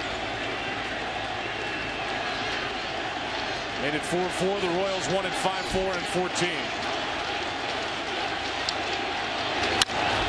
It's it high in the air into right center. Back is Lagares, 2 out. And the Mets are thankful for anybody who goes up there first pitch swinging 2 down. Well, this is a big at bat for me when you're looking at Rios coming up, because you know Morales is lurking. And he's going to get that shot. And if you don't take the shot now, I don't know when you're going to take it. You know this about Matt Harvey. He grew up in Connecticut. He'd go to Mets games, Yankee games, especially Yankee games. And his guy was Roger Clemens. He would wait by the players' parking lot to see the players, see what kind of cars they drove, the clothes they wear. He wanted to be not just a major league player, but a star player. He's pitching like one tonight. A guy who always wanted to be the leading man. That's the role he's playing tonight.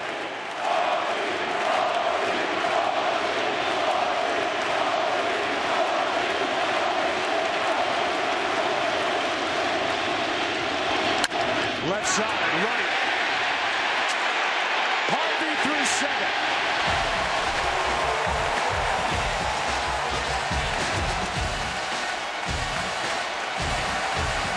This city is his tonight so far. Herrera. Conforto first up.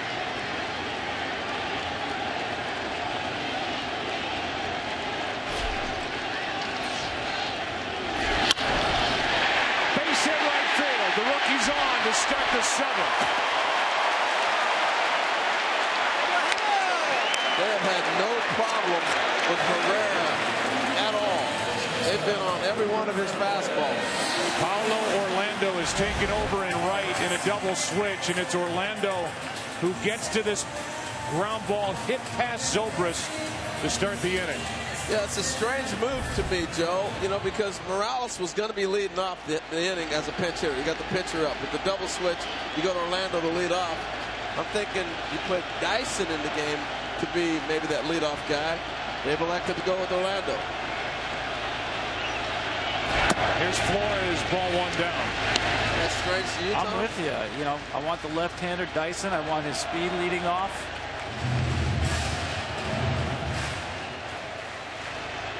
Harvey on deck.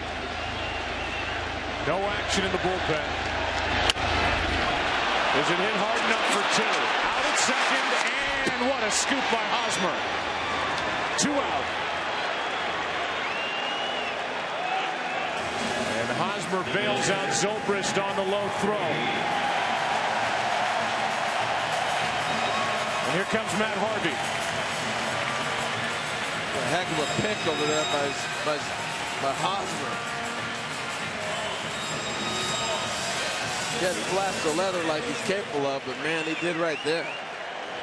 That is 3 double plays hit into tonight by the Mets. Strike one from Herrera at 98. You were saying when we went to break, Harold, that out of Rios, the top of this 7th inning to end it right there was big for Matt Harvey because it kept Kendrys Morales on the bench for later in the game, but didn't put him up with 2 on and 2 out in a 2-run game. Yeah, and as you look through the lineup, who's he going to pinch hit for as they start to move down? You bought yourself some time. They don't like to pinch hit for people anyway, but that would have been the spot. He would have had 2 runners on, and you're bringing him to the plate, and you're not taking Harvey out of the game. So to me, that last out, the last half inning, may have been the biggest out of the game for Matt Harvey right now. Here's the 0-2. You got 98. What are you messing around for? Here it is. I dare you to hit it again. I mean, come on. Harvey in the 8th inning will have Orlando, then Escobar, then Zobrist. High true hop for Moustakas, and that sends game 5 into the 8th inning. What a night. Harvey heads back to the hill, leading by 2. Streak within 1 postseason, obviously more opportunities, but that's what the Royals do.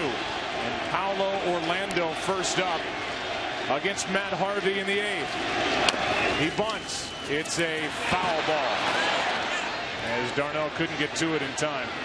You know, looking at Paulo Orlando, grew up in Brazil on the junior national track team is what he did. He didn't start playing baseball till he was 12.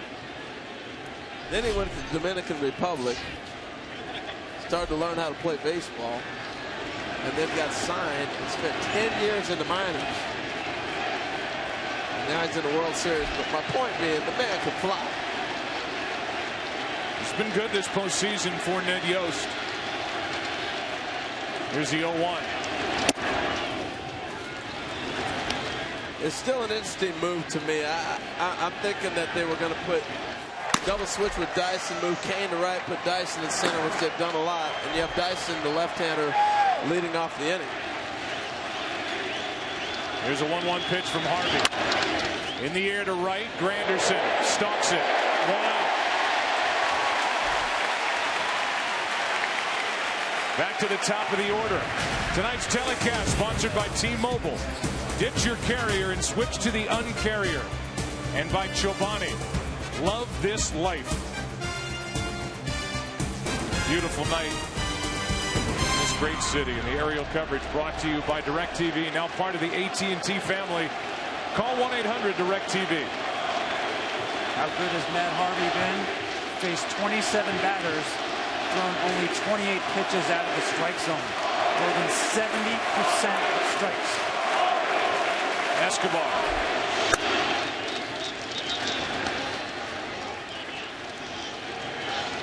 You can cover up weaknesses in a bullpen when your starter's this good. When you have a closer like Familia getting ready to go. Should be handled. Flores, 2 out.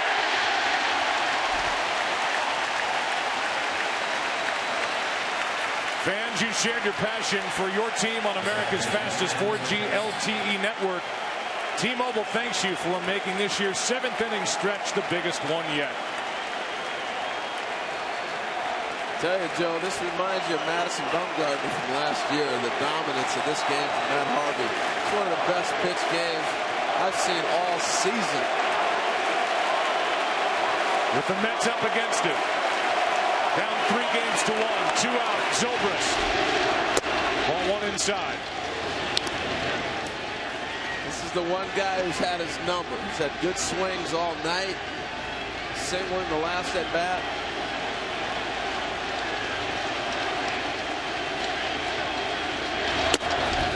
We talked about it tonight. Even if this series were to go 7 games, this is it for Matt Harvey. These are the last pitches of 2015 for the 26-year-old right-hander. Held there by d'Arnaud, 2-1. Well, 101st pitch of the night. He's holding 96. Pretty good. 216th inning of the season. In the air to center. Right there, Lagares. How about Matt Harvey? Through 8.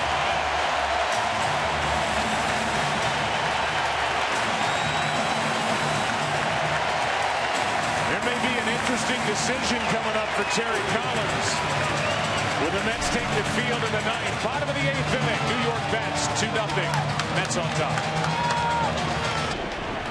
There's only a few good guys to stop them. Gotham, Rise of the Villains, catch an all-new episode tomorrow right here on Fox. Here's Granderson, top of the order for the Mets against Kelvin Herrera. Saw Ben McKenzie and Morena Baccarin and Donald Logue and Corey Michael Smith. They've seen the beauty here in Game 5. We just saw some interesting exchanges in the dugout with the Mets after Matt Harvey came back to the dugout. And we'll give you that after Granderson here in the 8th. He's homered and walked tonight. 2-0 New York. That's strike 2. Joe, just to set that up, you see Familia. He's ready, no doubt about that. That scene in the dugout, something I have not seen since Game 7, 1991, Minnesota. Jack Morris and Tom Kelly. Jack Morris is here at the ballpark tonight. He ended up going 10 in Game 7. One of the best pitched World Series games ever. Granderson is completely fooled, and they appeal while Granderson's walking away. And here we go in the dugout after the top of this inning. This began with a long conversation between Dan Worthen, the pitching coach, and Terry Collins. Worthen delivering the bad news. Well, I'm going to go talk to the boss about this. No way. No way are you taking me out of this game. Collins and Worthen had already decided to take him out. I love it. He wants to finish. Let's see what they decide. He's staying in. 102 total pitches in the game. Matt Harvey has needed only 18 pitches to get through the last 2 innings. 9 in the 7th, 9 in the 8th. You're looking at February 15th. So you get the ball again on February 15th. Keep going tonight.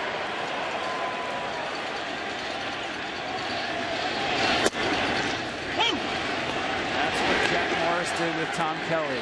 No way you were taking the ball away from me. 0-2 on David Wright.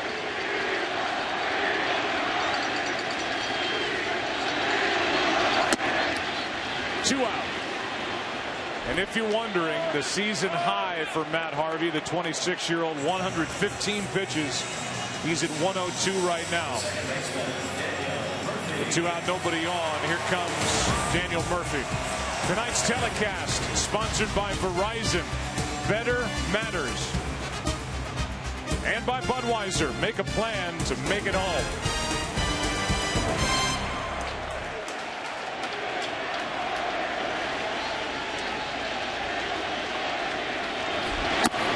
I know at Terry Collins is saying right now, get into one, Murphy, and give me one more run at least. But the big boy is locked and loaded and ready to go. It's not an easy call for Terry Collins at all. Thinking about winning the game, of course, but also thinking about the future. The huge future in front of Matt Harvey. 1 ball, 1 strike.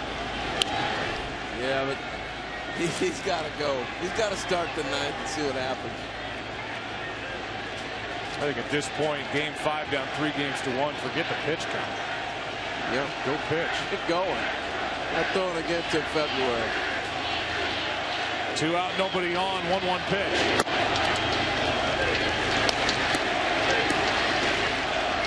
Well, you're right. It's not an easy decision because you're likely giving Harvey, and they're saying we want Harvey. The TVs are on in the stadium here. Let's saw the exchange. But you're likely giving Tom Harvey 1 base runner. If he has any hiccup whatsoever, you go to Familia. And now you're bringing Familia back into an unclean inning here in the 9th inning. Yeah, everybody wants their closer to come in with a clean inning. I agree with you. Matt Harvey, he's back on the mound, will not throw a pitch out of the stretch. Remember, guys, only 2 months ago we were talking about an innings limit on Matt Harvey at 180. He's at 216. Here's 1 out in front of the plate, a foul ball. And so Murphy will have to make the jog back to the plate. There's nothing quite like the experience of going to a game in a major league ballpark. What a night at 1 here tonight. Come out and make memories that last a lifetime. Go to MLB.com/tickets to reserve your seats for 2016. There's Jack. One of the best single performances in the history of the World Series, and if time permits, we'll hear from Kenny Rosenthal. But right now, a 2-2 count on Daniel Murphy.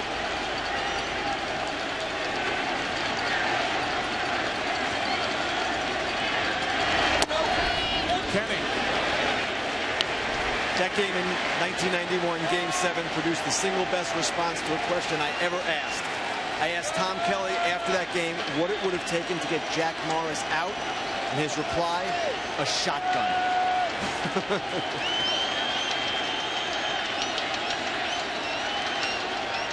Here's a 3-2.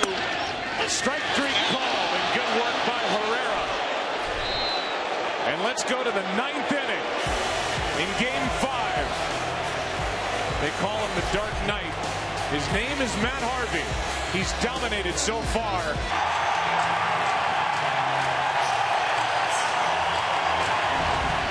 Lorenzo Cain first up. And Harvey's going about 100 miles an hour right now. You can see him sprint out there to the mound. See if he can settle himself. Ball 1 up and in to Lorenzo Cain. Heart of the order for Kansas City. Down by 2.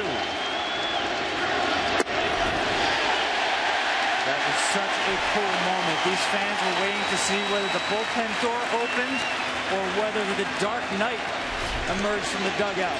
They got what they wanted. Strike 2.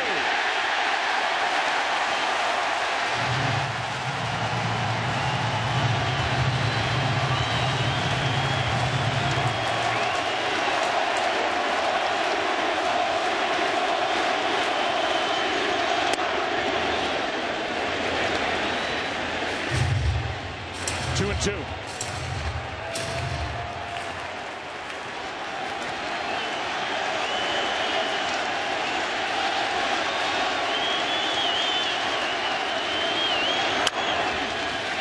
Right side. Duda gives it a look. In 2016, Major League Baseball will hold the first ever junior home run derby. For kids 14 and under, please visit playball.org for more information and to sign up now. Matt Harvey argued his way back onto the field. The last pitcher to throw a shutout when facing elimination, Curt Schilling for the Phillies, Game 5 of '93. And that moment taking the mound, only thing I can compare it to was Randy Johnson, 8th inning, Game 7, 2001, coming out of the bullpen.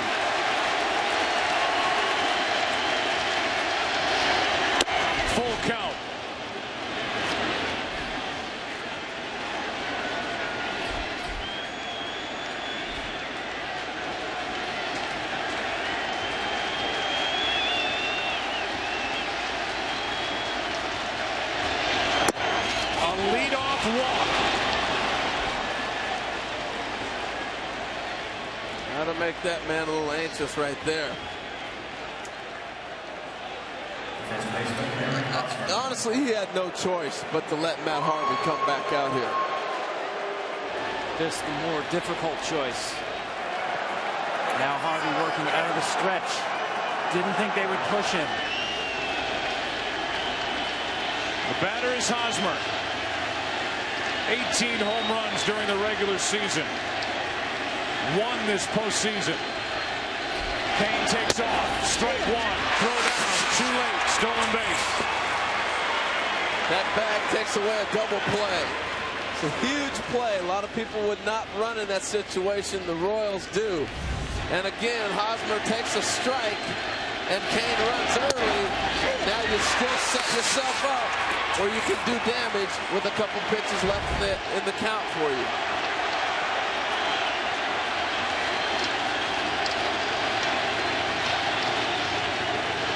The Royals had fought back the entire postseason. A chance here in the 9th inning. The 0-1. That's in the air to left. Back, Conforto, it's over his head. Up against the wall. 1 run scores, and the tying run to second, Hosmer.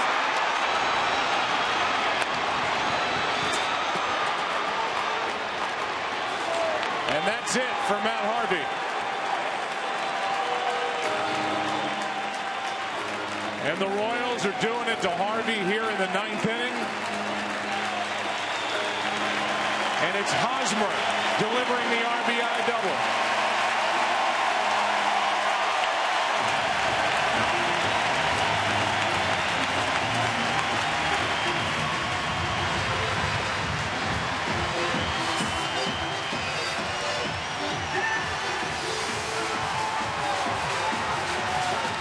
Familia will take over.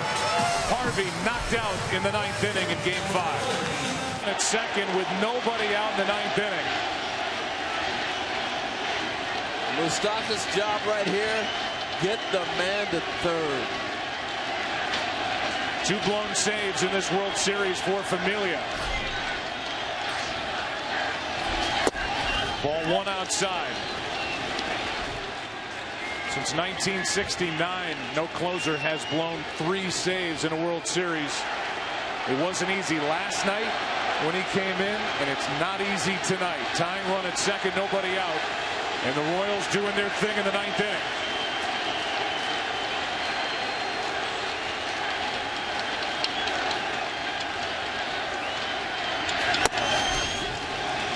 Two and 0.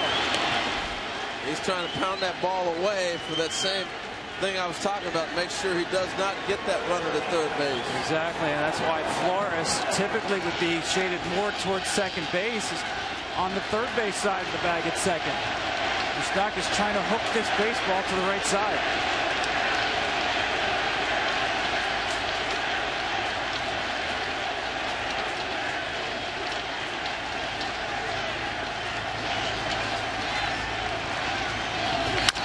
To the right side, runner goes to third. That's the tying run, 1 out. And Moustakas does his job. Here's the reaction by Terry Collins after the double by Hosmer.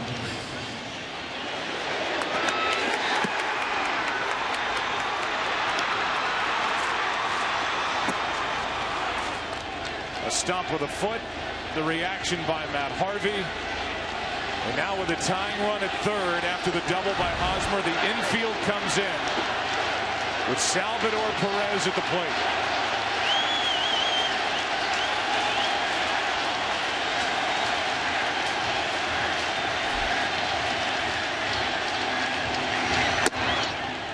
Ball 1. This bench of the Royals looks like a softball league team up yelling and screaming with the towels and everything else. They are into it. A chance to tie it here in the 9th. Runner at third, 1 out. Broken back. Cut off by Wright. Out, throw home. Royal tie game. Unbelievable base running by Eric Hosmer has tied it.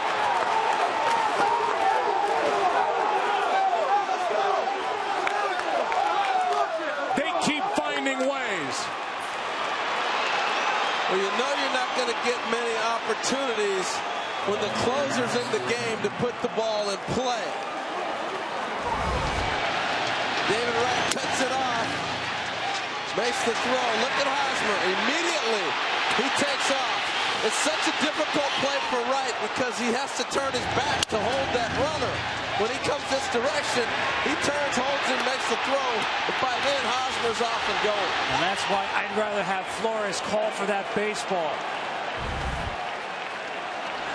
Now 2 out, nobody on, and the batter is Gordon. When Wright got the baseball and took those 2 steps with the back toward Hosmer, Hosmer was able to cheat a little more down the line and get a jump.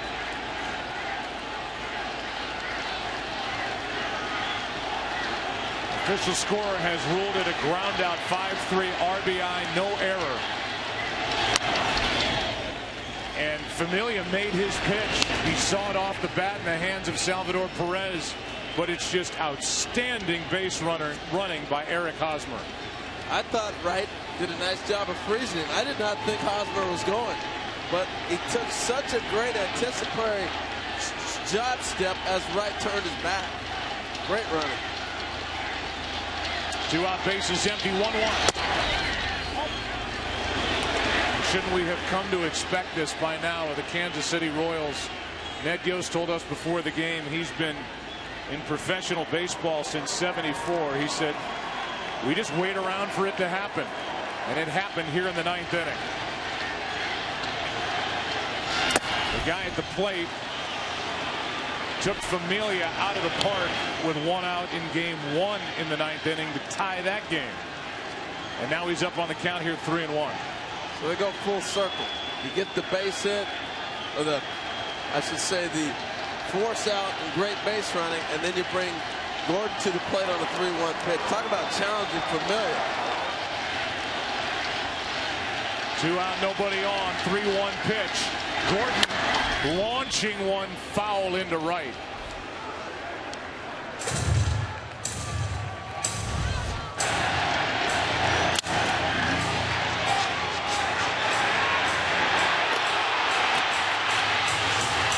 As soon as he takes the 2 throw hops, that's when he went. And a good throw gets him. Just tremendous by Eric Hosmer. The RBI double in the inning and scoring on that ground out. The count stays full on Alex Gordon. And Joe, I hadn't seen anything like that bench. That bench was acting like they knew they were going to score. I'm telling you, they were up yelling, waving. It takes you back to American Legion or Little League ball. And then you saw the reaction when Hosmer came home. They knew something was going to happen.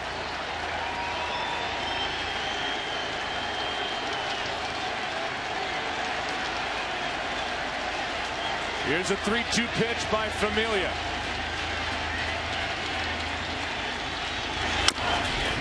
To the right side. And the tag to send it tied into the bottom of the 9th.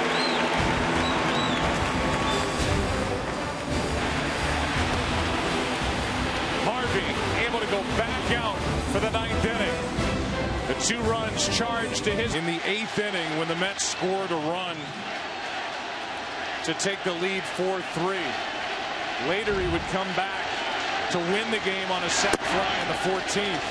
Here tonight he made an error, Hosmer, in that 1-run 6th inning. It set up the sac fly for Duda, and he comes back to tie it with a base running after delivering the RBI double to score Lorenzo Cain. Now with Herrera back out there for another inning, his 3rd. They count 1 ball, 1 strike on Juan Lagares, his first at bat of the night. I'll tell you that, I'll give Ned Yost this. He knows his players. He lets them be aggressive all year. Here's a line drive caught by Escobar, 1 down.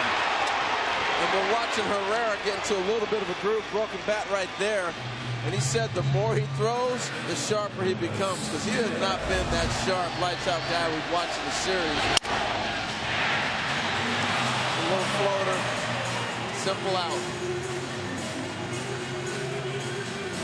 And now it's Lucas Duda, who had a chance to end this game and send the series back to Kansas City with a great throw in the top of this 9th inning. His throw was wild. Hosmer was safe. Duda takes a ball. Herrera has not thrown over 2 innings this season until right now.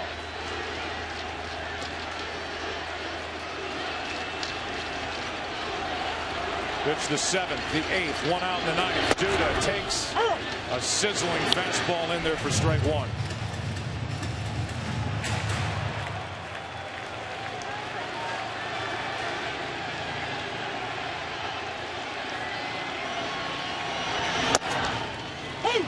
Good tight breaking ball for strike 2. Ed Yost telling us Herrera loves to work. The more he works, the better he gets. Putting it to the test tonight.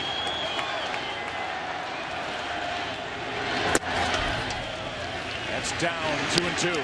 Well, this is the best I've seen him in the World Series. That's for sure. He threw the ball pretty good last series against Toronto, but the Mets have been hitting him pretty hard. This last inning and a half has been terrific.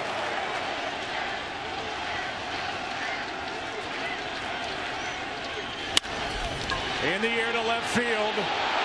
Back on the move to make the catch is Gordon, 2 out. Duda's got some easy power, doesn't he? That ball, he just out front, just flicks it to left field, and it's at the tracks. But Terry Collins down in that dugout, that shot at him, he is just sick. After what Matt Harvey gave him, we saw Dan Warthen, the pitching coach, tell Harvey he was finished. Harvey said no way. Went back out there, allowed the leadoff walk, and they still left him in to give up the double. And then the tying run scoring on an infield ground out with great base running by Hosmer. The surprise to me, Joe, was not that he went back out, was that he threw even 1 pitch out of the stretch. Much more stressful. d'Arnaud, 1 ball, 1 strike. Travis d'Arnaud is 3 out of 19 in this World Series. He does have 3 home runs this postseason. Especially when you have a sinker ball closer who can get you a ground ball double play. Remember, Kane took off immediately first pitch to take that out of order against Harvey. There's a 1-1. Off the end of the bat into left. Easy for Gordon. And this, game 5, is going into the 10th. What a night at Citi Field. Royals will bat. Tied 2-2. It's a contusion. He's day to day. All right, Ken, thank you. Here is Kendrys Morales leading off against Familia. And now Familia in there to try and keep it tied. Veras came in and got 3 ground balls in the 9th inning. But the base running was the difference, and a big swing by Morales, strike 1. This is the at-bat I've been waiting for. Morales getting a sneak preview the other day in the Mets victory. And now getting another shot at him here. And the same with Familia. Chance to get familiar with him as well. Here comes an 0-1.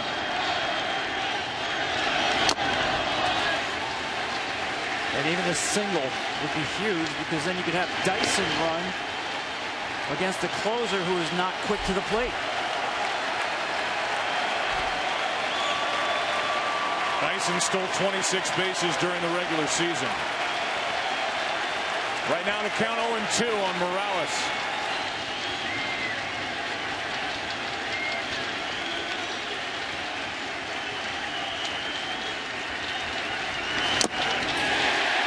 One away. That ball is diving hard. Watch out, d'Arnaud's catching this.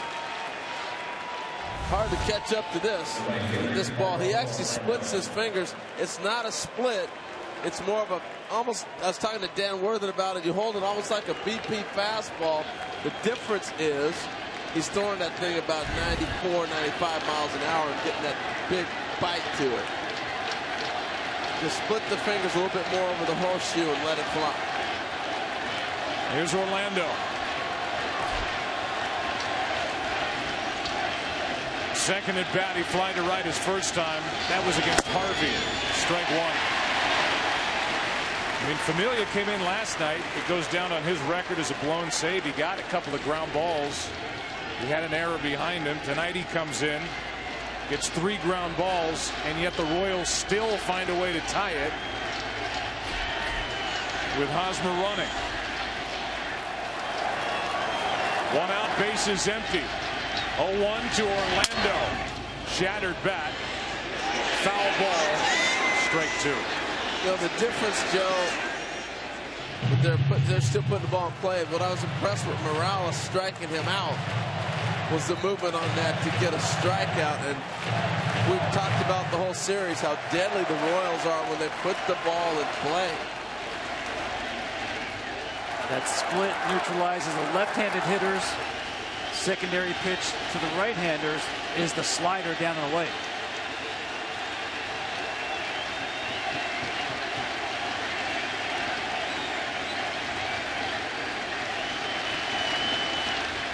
Here comes an 0-2. The first World Series since 2001 with 2 extra inning games. The Yankees and the Diamondbacks in games 4 and 5 before the series went back to the desert.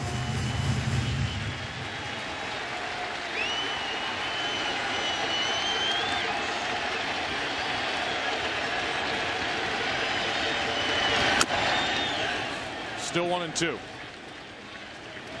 I remember that Yankee series. That may have been the loudest I ever heard Old Yankee Stadium. Most emotional series I've ever been at.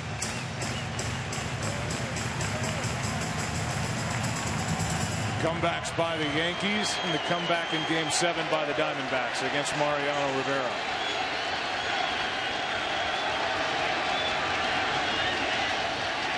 Paulo Orlando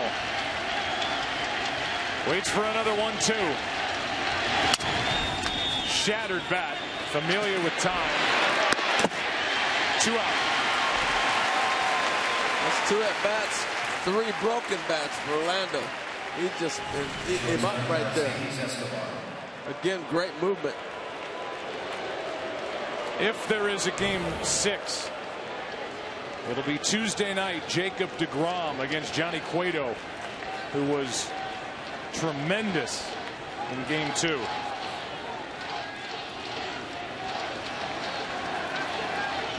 Cueto the complete game after the 14-inning game in game 1. Allowed a run on 2 hits. Here's Escobar.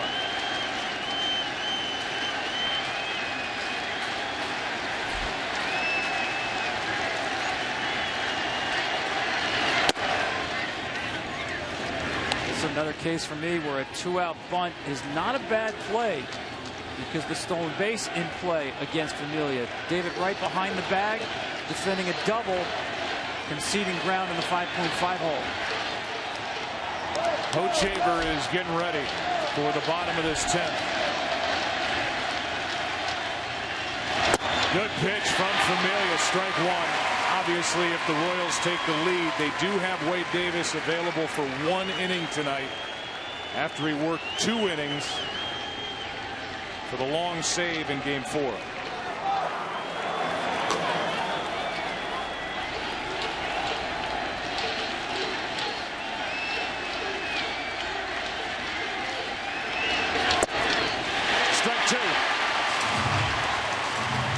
Game summary. We understand the football game is over. Denver, they stay undefeated, beating Green Bay. Granderson with a home run to start the night. Offensively for the Mets, Harvey Volquez, the starter's great. Harvey got into the 9th inning, talking his way back out there. But the Royals, a 2-run 9th inning on 1 hit to tie the game. And a strikeout ends the top of the 10th. Bottom 3 in the order. Conforto, and after 3 shutout innings with 3 strikeouts and a hit allowed by Kelvin Herrera, here's Luke Hochevar. 3rd pitcher of the night for Kansas City. Conforto first up, 10th inning. Ball 1 high. See if Conforto maybe cheats a little bit to that cutter in.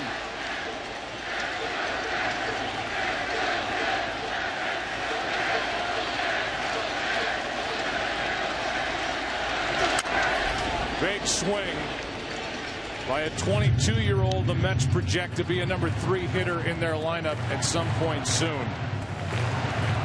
Homered twice last night.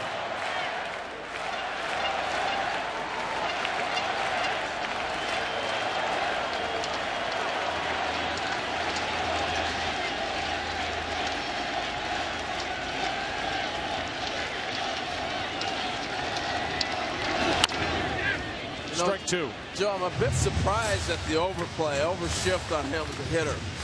He's a guy that's really just learning to pull the ball. His natural stroke is inside out, right through shortstop to left center.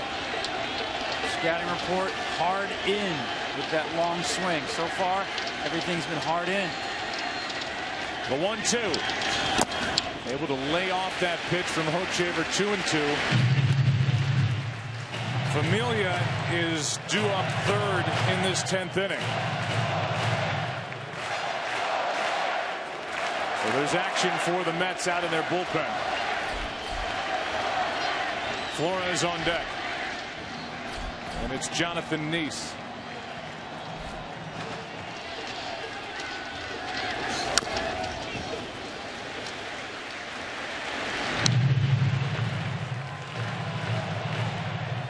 You almost have to show Conforto something else, different area.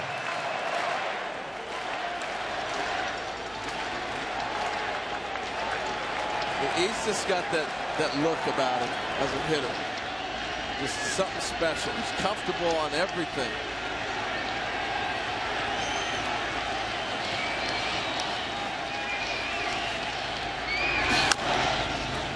Same spot. Fight it off.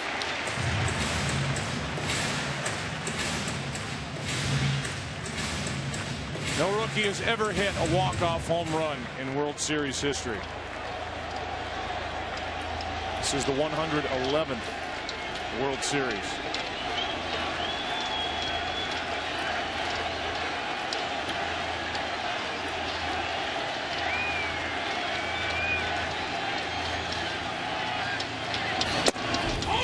Just inside, a full count. Great pitch by Hochevar. He's been throwing the cutter in. Went with the fastball that holds its plane. Did he get the corner? No.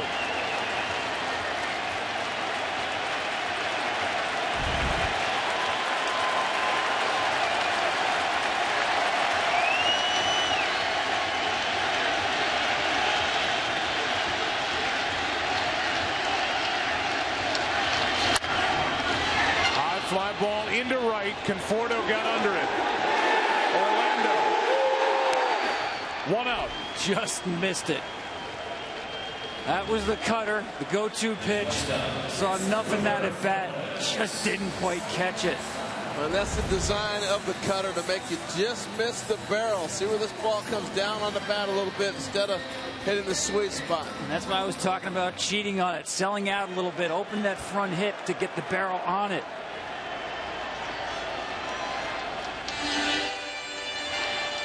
Big out by Hochevar to get Conforto.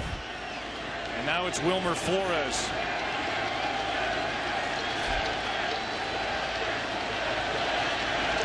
The shortstop. To the shortstop. 2 out. You know, you get the sense in a game like this that the Mets to score, they got to hit a long ball.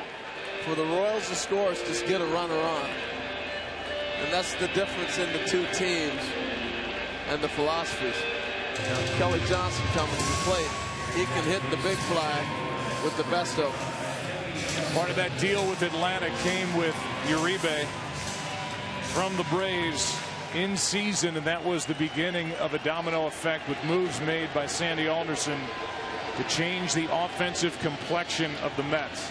He's more likely to get the curveball. As a veteran hitter, he would adjust to the cutter.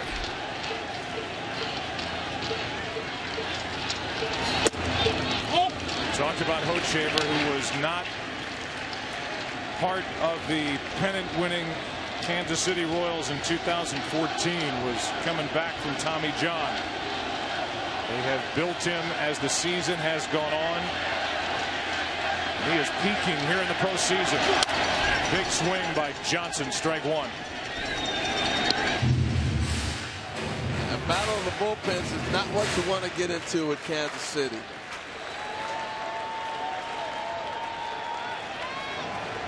The Astros found that out. The Blue Jays found that out. And the Mets have already found that out. A 1-1. That's popped up right side. Foul ball. Hosmer. Let's go to the 11th. And for the Royals, Zobrist, Kane, Hosmer. The series is over, but you're in the battle of a bullpen right now. The longer you stretch out the pen, stretch this game out, advantage goes to Kansas City. Here's Zobrist, 2, 3, and 4 hitters. Right. One down, one pitch, one out here in the 11th inning, and that can allow Jonathan Niese, a starter until the end when he made 4 relief appearances at the end of the regular season, maybe exhale a little bit with Lorenzo Cain coming up. I just know this, Joe. I don't want Eric Hosmer taking a bat with a runner on base. I swear sometimes it seems like they bat out of order. They get a guy on base and it's okay, Hosmer, get up there, all the time doing damage, and then with the wheels once he's on base. It's Cain right now. He popped 16 home runs during the regular season. Strike one. Starters won't be involved in the decision. Here's a fly ball into right. Easy for Granderson. Off the bat of Cain. 2 out. Top of the order will bat for the Mets in the bottom of this 11th inning, and that means Granderson, Wright, and Murphy.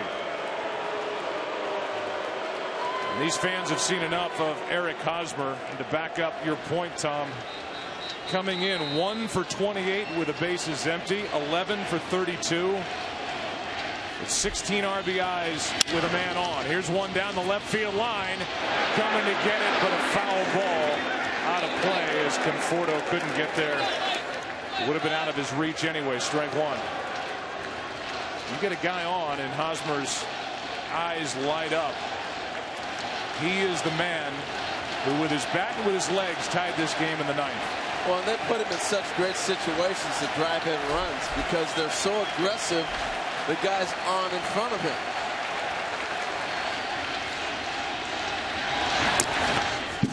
Remember, Cain scored on a blooper to center field when the pitch he was stealing from first base. He scores. That's an RBI for Hosmer. You know, I mean, steals a bag tonight to set up the double that drove him in. 1-1. Able to lay off that pitch. They appeal, no swing. 2-1. Hosmer looking for a ball away and up. His best power, left center field. Hard hit, base hit into right field. Past a diving Lucas Duda, and the batter will be Moustakas. That's just his 2nd hit of the postseason with the bases empty. And it extends the top of the 11th inning for Moustakas. Right when you think you're cruising. Get 2 quick outs. They just battle.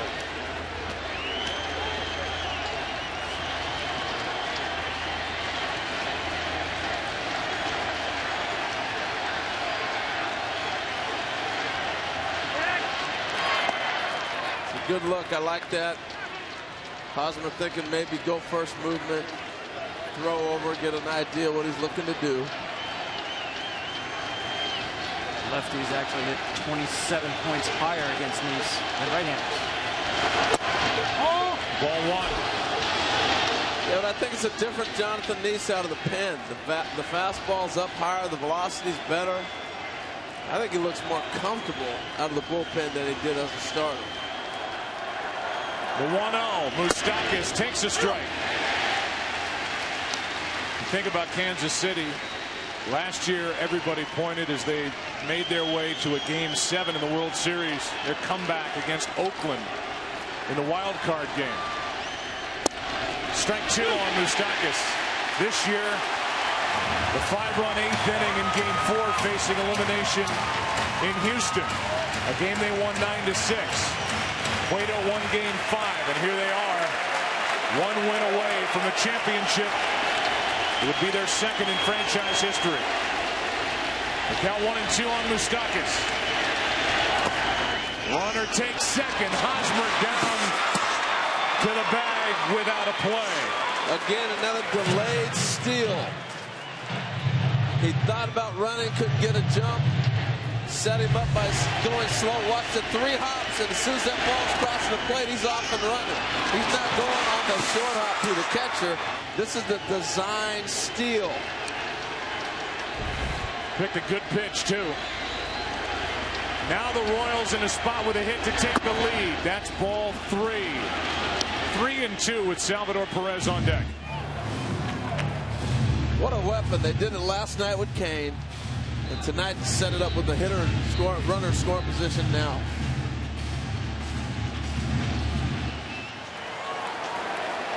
Wade Davis lurking down in the bullpen for the Royals. Moustakas trying to give Kansas City the lead. That's in the air to left field. Conforto is there to keep it tied.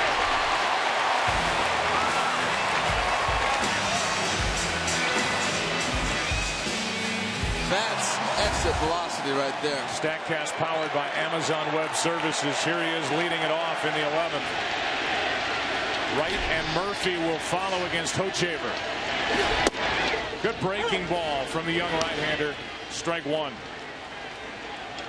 111th World Series. We're playing on 11-1. Does it end in the 11th?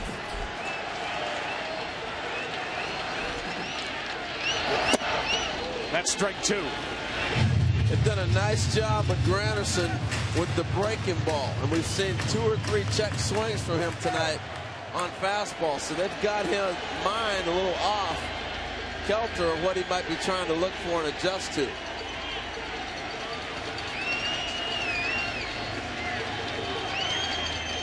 Here's an 0-2. Into shallow center. Out goes Escobar. 1 away. The depth of the Kansas City bullpen and able to give Ned Yost multiple innings. 13 consecutive outs now by the Royals bullpen. And yeah, great rally team, but the reason they own the late innings is also because of the bullpen. And it's power coming out of that bullpen. Saw Duffy, he can get it up there in the high 90s. Madsen's getting loose. Hochevar's velocity has gotten better as the season has gone on. We've already seen Herrera. There's Wade Davis still to be seen if it gets there. Here's David Wright. 1 out, base is empty. The captain of the Mets takes the ball up and in. This is a good matchup for David Wright. He's not going to get the high 90s that he's been seeing most of the time. You're going to get a fastball 92, 93 with a little bit of cut on it. Good matchup for him. A strike catches the outside corner. Volquez went 6 strong. 2 runs, 1 earned on 2 hits. He did walk 5, 1 intentionally. Herrera 3 shutout innings. Now Hochevar. His second frame. 2-1.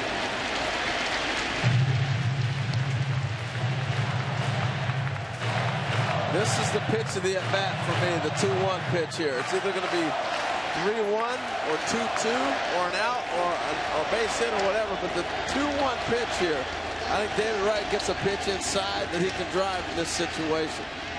That's where the cutter comes into play. Fastball counts with Hochevar's cutter. It'll work off the barrel.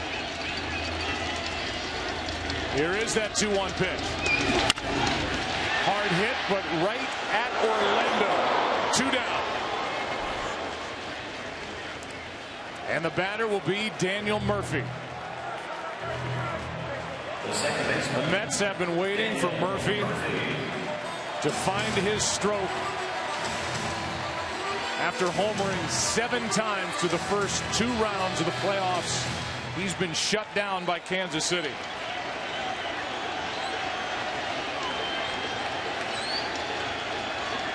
He made the error last night in the pivotal top of the 8th. Let's see if he's aggressive first pitch. He's been taking it throughout the series.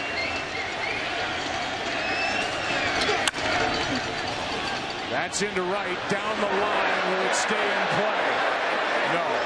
Strike 1. Well, he picked the right time too, Tom. He did a nice job of setting them up. Then you get in a situation where they think they can get that lead first pitch strike over. Well, especially 2 outs, bases empty. You're swinging for an extra base hit.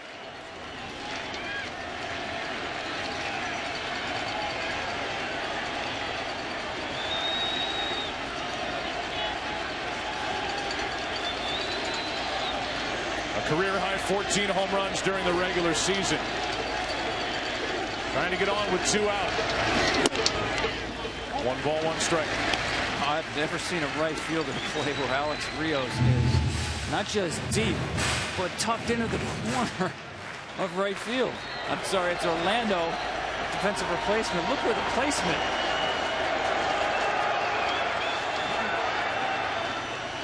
One ball, 1 strike.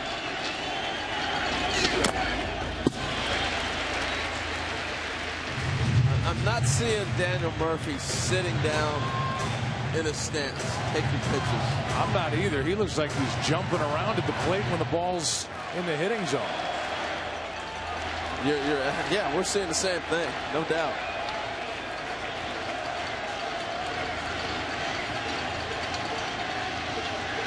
Hochevar behind on the count, 2-1. Murphy. Oh.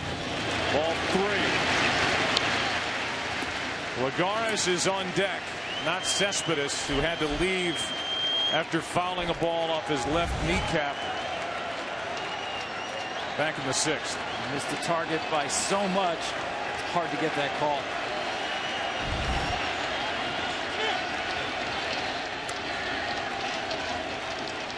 Back to that point real quick, Joe. Anything off speed, he's dancing, moving forward. The fastball right there, he saw pretty good.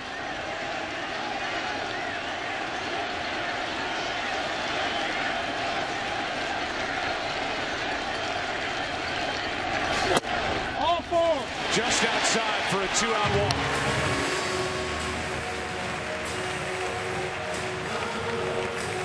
This is where the injury to Cespedes comes into play. You fall behind Murphy, you're not letting him in the game on you when you know Lagares is sitting on the on-deck circle, who hasn't hit right-handers real well all season. So that's how you got to manage this game, and that's how you play the game. You look to the on-deck circle to get your outs. I really believe once he fell behind Murphy, he was not going to give in. Lagares during the regular season hit .259, 6 home runs, 41 RBIs. His second at bat with a soft line drive for an out back in the 9th. We've seen David Wright attempt a stolen base on Hochevar. Very slow to the plate.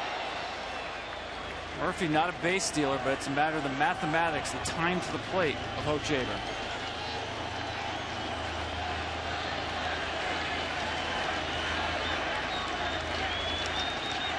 Lagares. Strike 1 from Hochevar.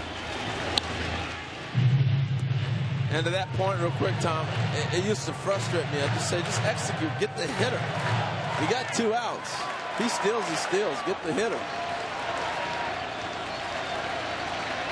Murphy with a big lead, 2 out of 4 stealing bases during the regular season. Off the end of the bat, and right there is Hosmer to send this game into the 12th. We play on in game 5. Addison Reed will take over here in the 12th after a scoreless frame was put up, and well done by Jonathan Neese. Harvey was incredible, and the energy that he draws from people watching him perform. Sight to see. First up is Salvador Perez, with Gordon to follow. And then the pitcher's spot. Ball one down for the young man the Mets traded for from Arizona. Sal Perez 1 for 7 off of Addison Reed. Alex Gordon 0 for 8. Here's a 1-0. That's a little fly ball down the right field line. It is fair. Perez will hold it first with a leadoff single. And Tom, the first thing I was thinking about was the body of work.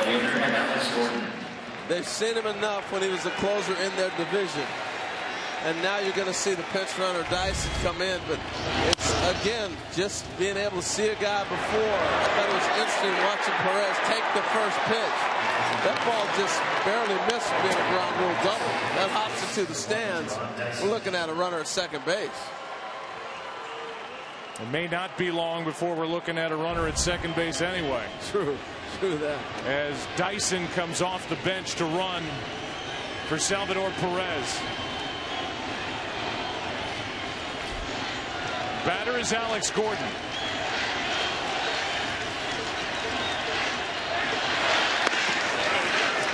Worth repeating, the last time the Mets threw out a base stealer, the end of September.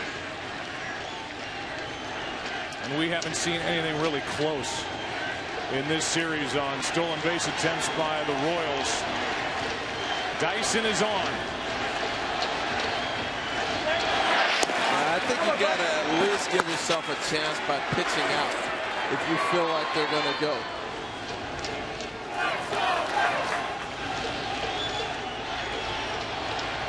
Dyson's got a great lead.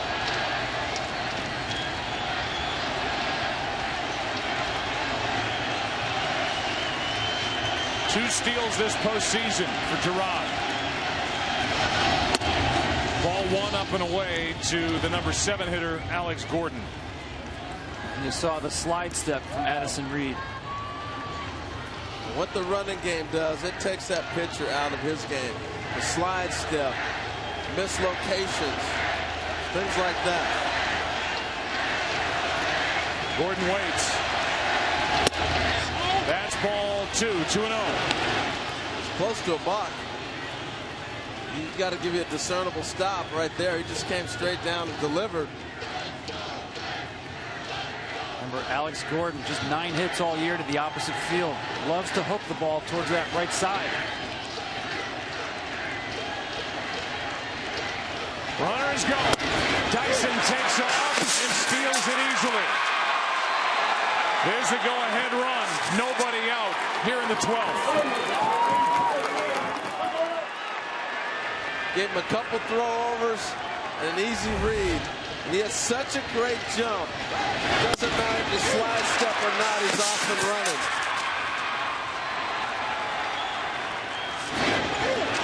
No chance. They knew it was coming all along. They still third, too. They don't stop there.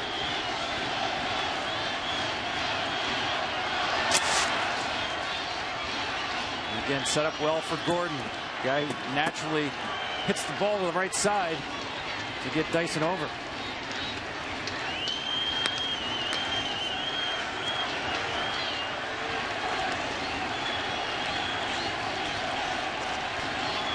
Here in the East, it's November 2nd.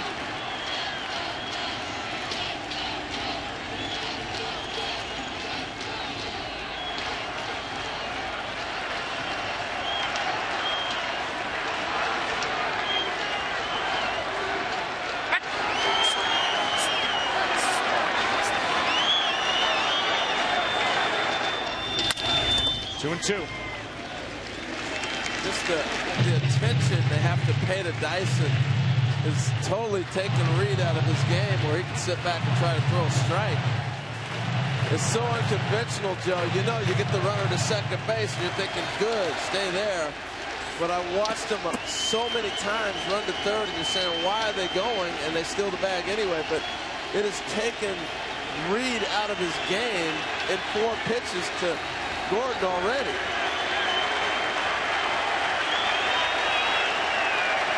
Go ahead run at second with nobody out. Alex Gordon at the plate.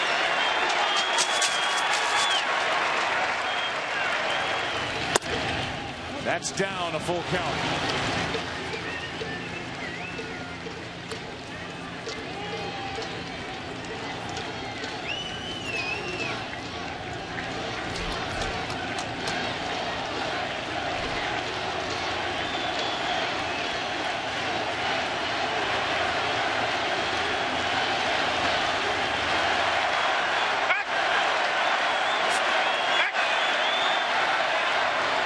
You can hear from that second base bag microphone Wilmer Flores, the shortstop, yelling back with Dyson, the runner, out there.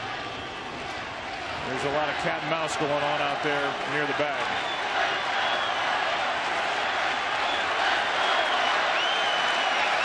Addison Reed.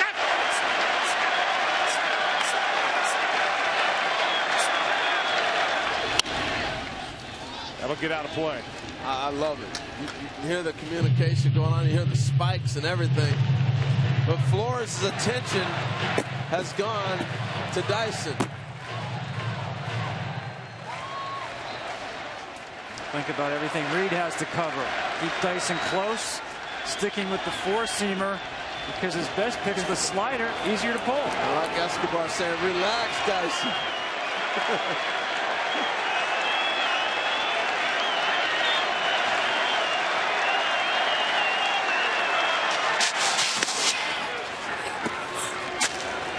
Pickoff's coming to second in a minute. But I also like the fact, as a hitter, you want him to just sit there. Don't jump around. I got 2 strikes. Let me see the ball.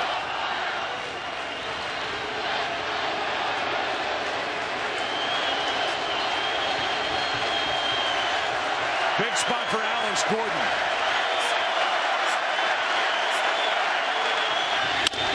To the right side, runner to third. Duda to the bag. 1 down. And the go-ahead run 90 feet away as Gordon advances the runner, and we've seen the Royals do that all postseason. It's worth, for people just joining us, going back to the 9th inning. Matt Harvey was rolling. We saw the shot of the pitching coach, Dan Worthen, going to Matt Harvey after he got out of the top of the 8th inning, saying, that's it. And Matt Harvey said, no way, I'm going back out there. Terry Collins was talked out of the move. And now Harvey goes back out for the top of the 9th. A leadoff walk. Then Hosmer with an RBI double. Harvey comes out. Familia comes in after Moustakas moved Hosmer over. Hosmer scores on the ground ball to third as he took off when David Wright threw to first. Bad throw by Duda, who could have ended the game with a good throw. And the aggression by Hosmer, not only the RBI double, but scoring the tying run with a heads-up good base running, has led to this. This Christian Colon has not batted this postseason. What a time to take your first postseason at bat this postseason. So here it is, first chance in the postseason for Colon. Infield is in. Dyson, who can fly at third. Strike 1.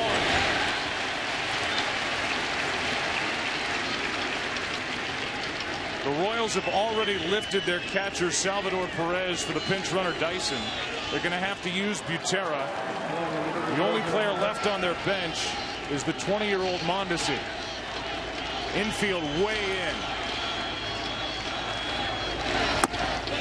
He went around, strike 2. Duda was so far in, expecting maybe a squeeze bunt, get the check swing. You know Dyson's going on contact with Orlando, who hasn't had many at-bats on the on-deck strike signal as well. Addison Reed has him set up. Blocked by d'Arnaud.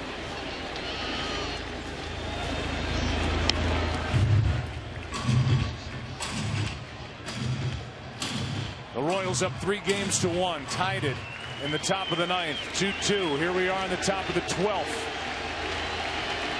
Chance to end the World Series tonight for Kansas City.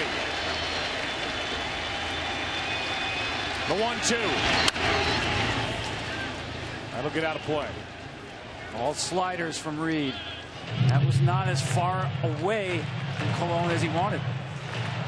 Talk about a tough at bat. Addison Reed's delivery steps basically right at the right-handed hitter. And to throw that slider and bury it down the way is a tough pitch to hit. Colon hit .290 during the regular season and 107 at bats. His biggest at bat. His first of the postseason. Colon delivers into left. In to score is Dyson. And Kansas City is on top, 3-2.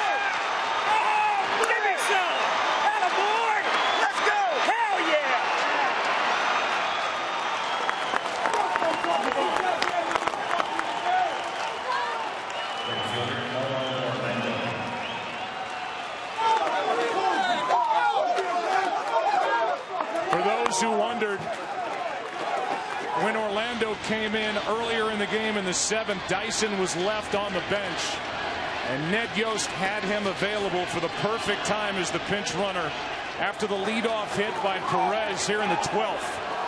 And he scores the go-ahead run on a hit by Christian Colon, his first at bat in the playoffs. And now Orlando takes a strike. And I was one of those wondering why Dyson wasn't the guy early on to go to right field or move to center, move Kane to right, and be the guy to let off that inning. It's worked out. Again, these managers know their players, man. They know their situations. It's worked out nice. Wade Davis is getting ready for Kansas City.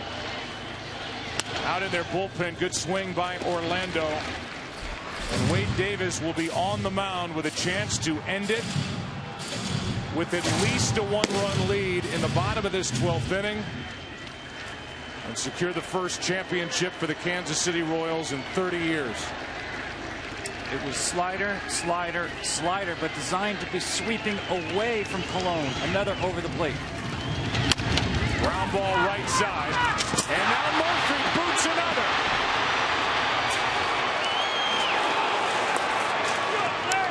Two on with only one out. As Orlando put the bat on the ball and Murphy could not make the play.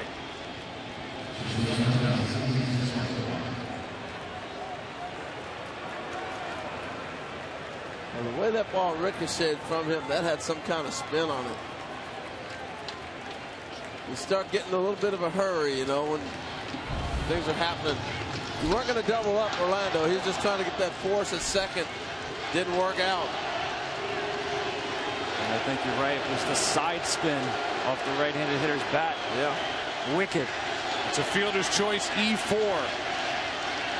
Second straight night with an error for Daniel Murphy. And now with 2 on, 1 out, the batter is Escobar.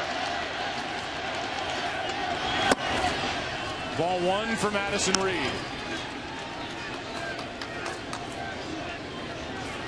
The Mets in the bottom of the 12th inning will have Duda, d'Arnaud, and Conforto.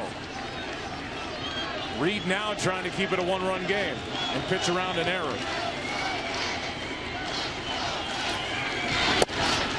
2-0.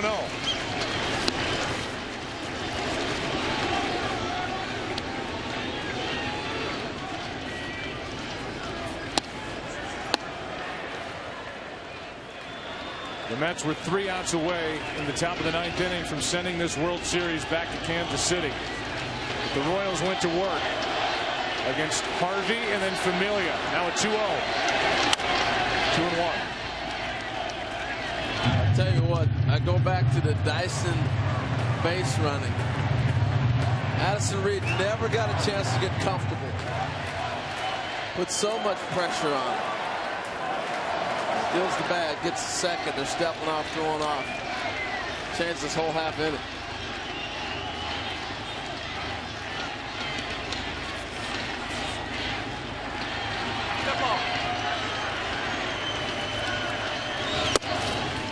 Two and two.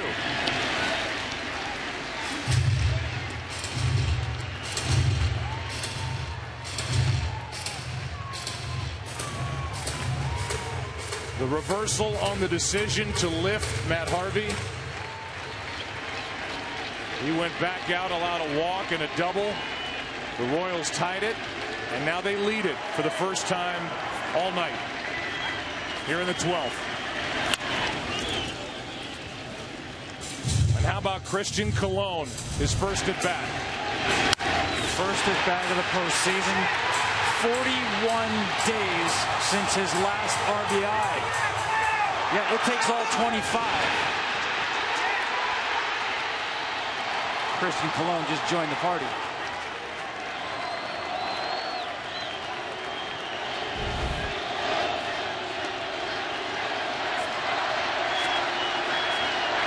Here's a 2-2. Escobar spoils it. Tell you, there's not a person that's watching this game that's sitting there thinking you're not going to let Matt Harvey go back out there. Back in the 9th inning. Well, initially the decision was to lift him. They went back on it when Matt Harvey said no way. You can't blame him. The decision then was reversed. Harvey went out. The leadoff walk, he stayed in, gave up the double. The Royals tied it. 2-2 pitch. That is a fair ball. Down the line. 1 run scores. That's Colon. Holding at third, Orlando. And it's 4-2 Kansas City in the 12th.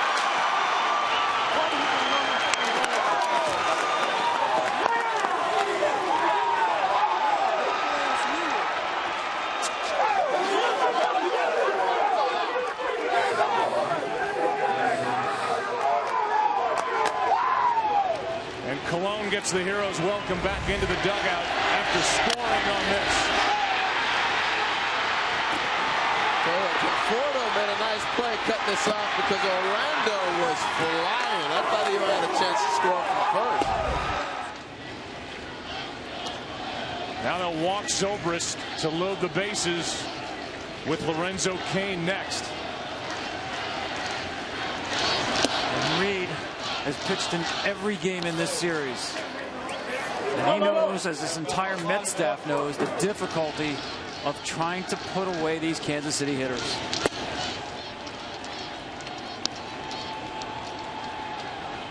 Well, I thought of all the Met pitchers, having Addison Reed been in Chicago in their division and had as many at-bats that they've had against him was a good read for the Royals. A guy they were very familiar with. It was going to be challenging for him to get through this line. Celebration is on in that dugout. Colon with that first big hit here in the 12th. And the most recent one, the RBI double by Escobar. And the Power and Light District back in Kansas City. They can feel it. Pitching change here at Citi Field in the 12th. And this started with a base hit by Salvador Perez, who could very well be the MVP of this World Series. The Kansas City Royals win it here tonight. But it has been spread around this lineup. There are the numbers for Colon. Dealing with Cain now.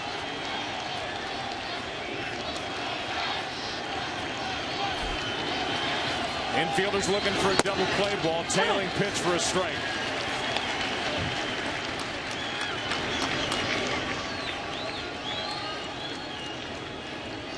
Cain tonight with a hit, a walk, a run scored, and 2 steals. Here's the 0-1. That's a shot into the gap in left center. Everybody takes off. 1 run scores. Here comes Escobar, and now Zobrist. Cain has emptied him. And the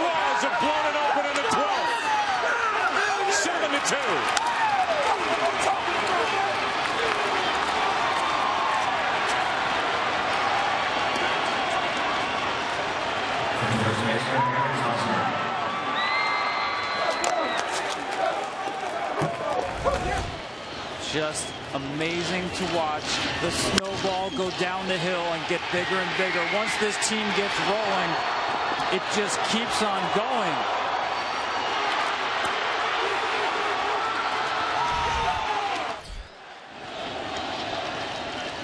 Now Kane at second, and a big swing by Hosmer.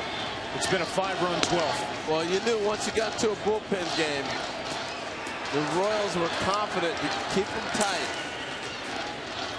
They're going to outlast any bullpen in baseball. Just are.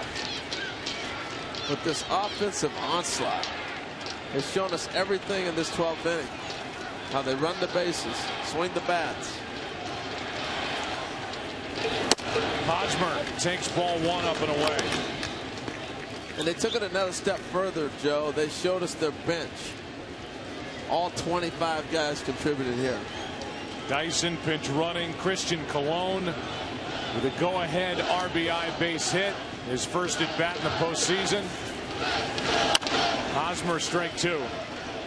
How fitting too. Colon with a 2-strike single. That's bullpen just hasn't had the power stuff to match up against this stubborn lineup. Deep lineup. Doesn't go away. A weekend in New York, 3 games, no home runs. Just short to the baseball, put it in play, keep the line moving.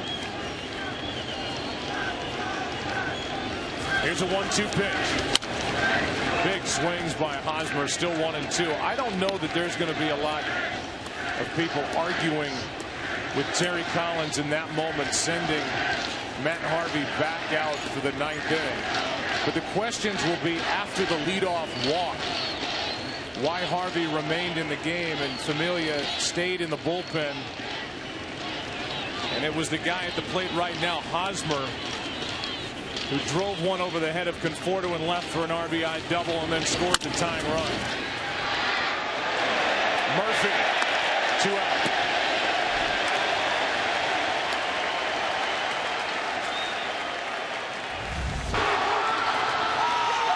This after the Lorenzo Cain bases clearing double.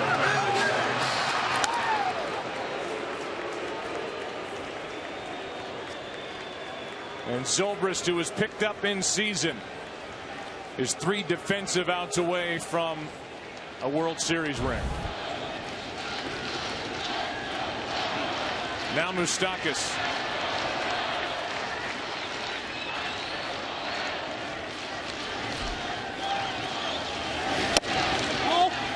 You know, baseball's such a difficult sport to go wire to wire as the team everybody expects to win. But every power ranking you can throw out there all season long, from spring training to the end, the Kansas City Royals were in that top 5 power ranking. You see the Mets jump in there in September. You know, different things like that. A lot of clubs jumping in and out, but they were consistent all year, one of the top teams in baseball. They got out to a brilliant start. They ended up 95-67. They were a wild card team last year. They delivered the first division championship in 30 years, and now they can deliver the first world championship in 30 years. After a 5-run frame. It's a 7-2 Kansas City lead. How about this note? 2010 draft. At number 4, the Royals select Christian Colon, the shortstop from Cal State Fullerton. He got the game-winning hit potentially if the bullpen hangs on. At number 7, the Mets selected Matt Harvey, the right-handed pitcher from North Carolina. And Colon picks now, tonight, game 5 in the 12th inning for his first at bat, his first hit, his first RBI. Here's Davis. Big mountain to climb for the Mets, down 7-2 in the 12th. Duda takes a strike. See all those zeros at the bottom. The Mets have yet to put a runner to second base against this bullpen. Up. Strike 2. The 5 runs in the 12th inning put up by Kansas City, the most ever by a team in extra innings in World Series history. And the bullpen again. It's been 5 innings, 1 hit allowed. for Kansas City. Davis on 0-2. Duda stays alive. It's almost as if someone hands the Royals an advanced script of what's going to happen and where the game is going. This postseason, from the 7th inning on, they've outscored opponents 51-11.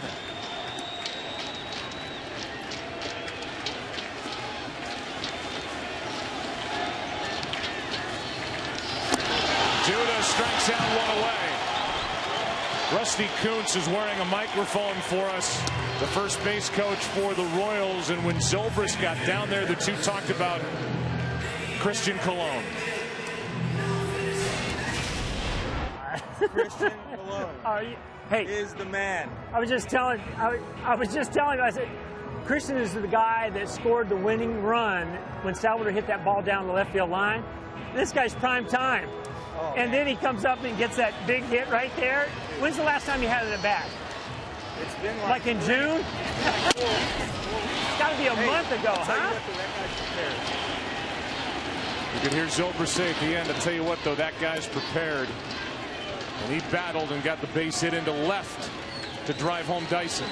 He scored the winning run in that 2014 wild card game against Oakland last year. With his comeback personality, was born. The 0-1 from Davis. You think about two words, resilient and relentless for Kansas City. Facing elimination in Game 4 of the division series. Down 6-2 in the 8th inning in Houston. And they get a 5-run 8th inning win that game 9-6. A.J. Hinch, the manager of the Astros, said afterward they never quit. And that's continued on against Toronto and now against the Mets. They don't make mistakes. 3 errors now in 16 games in the postseason. And nothing by their middle infielders. In well over 110 chances. You put the ball in play against them, they're going to make the play. Yeah, and you know what else is cool? I'm looking at my scorecards here, and I think every player on the Royals has played in the World Series. Butera catching now. Mondesi pinch hit yesterday. And you go to the whole bullpen, everybody's thrown.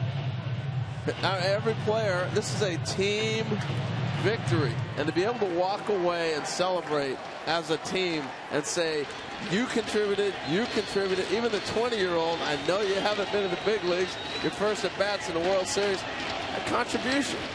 3-2 pitch, struck him out, 2 down. And the Royals are 1 out away.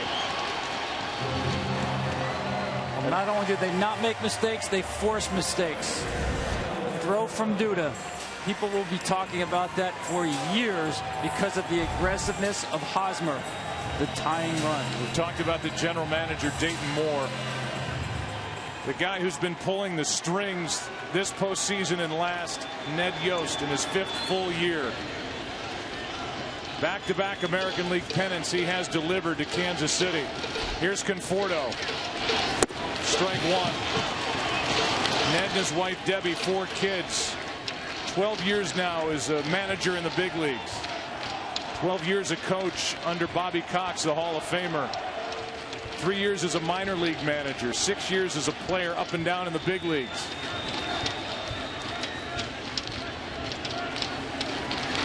Conforto takes his strike. And the Royals are 1 strike away from their first championship in 30 years and 2nd in franchise history.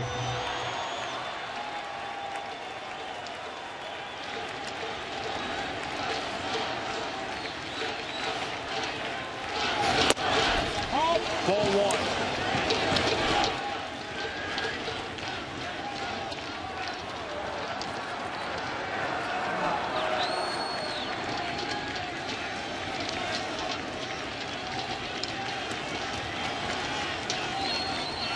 The 1-2 pitch.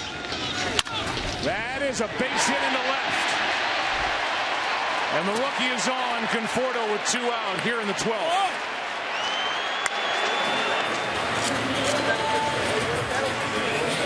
Ice in his veins. That's the stuff of greatness that you take away from this series. If you're the Mets, you got a young star coming in Conforto. second hit of the night, hit 2 home runs last night. Now it's Wilmer Flores. Royals leading by 5.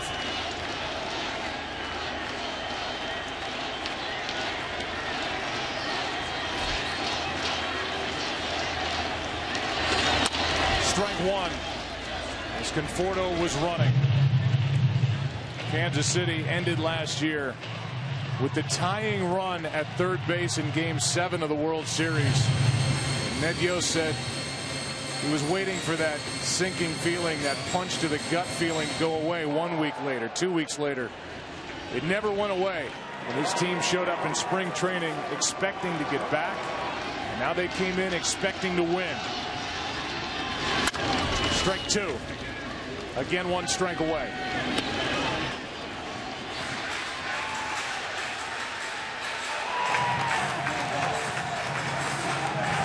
And the game started by Edinson Volquez, who lost his father last Tuesday. Before he made the start in Game 1, he was outstanding. And then the bullpen took over.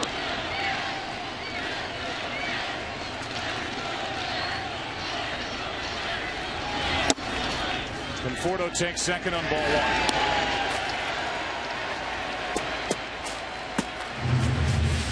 Number back in the 6th against Volquez. Bases loaded for the Mets. Nobody out. Gave up only 1 run. It was 2-0, and the Mets haven't scored since.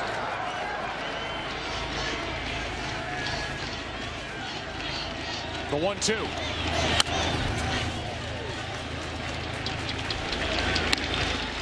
Remember at that point, Joe, you were saying this is a big half inning for Volquez. If he can keep it at 2-0, they still got a shot. Clearly that came true. Davis trying to end it right here.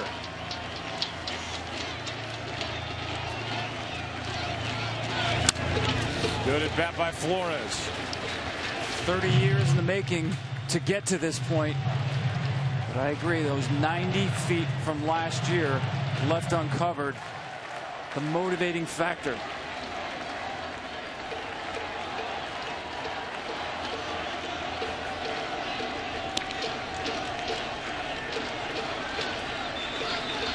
The 1-2 again.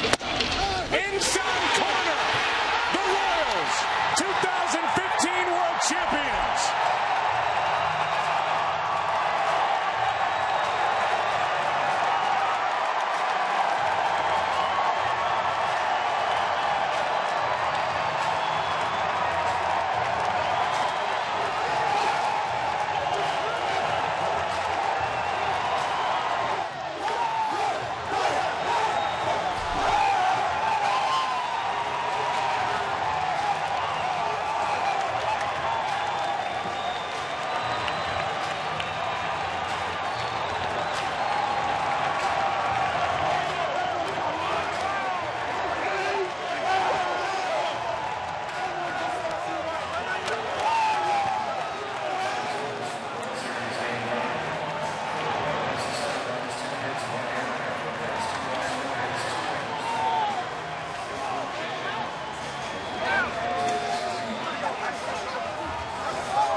From David Glass, the owner, to Dan Glass, the president, Dayton Moore, the general manager, in his 9th full year, to Ned Yost in his 5th full. A total franchise effort. He was part of the only other world championship for the Royals, the great George Brett. And this total team effort got it done in 2015. A team that would not be denied. Went to spring training with one mission. This time, win the last game of the year. Set a goal, win the division. Check that. Even at the All-Star game, 8 of them there. Let's win the game, get home field advantage. Check that. Late in the year for the league, win home field advantage. Check that. And 5 outs away from elimination in the ALDS. Would not be denied then. Would not be denied tonight. 9th inning, down 2 runs to a dominant Matt Harvey. What a team. so impressive to build a club to the ballpark you play in. They weren't concerned about home runs, everything else. They were making sure that they were going to be able to catch the ball, hit the ball, pitch, do the things that they felt like their club could do. And they did it all year.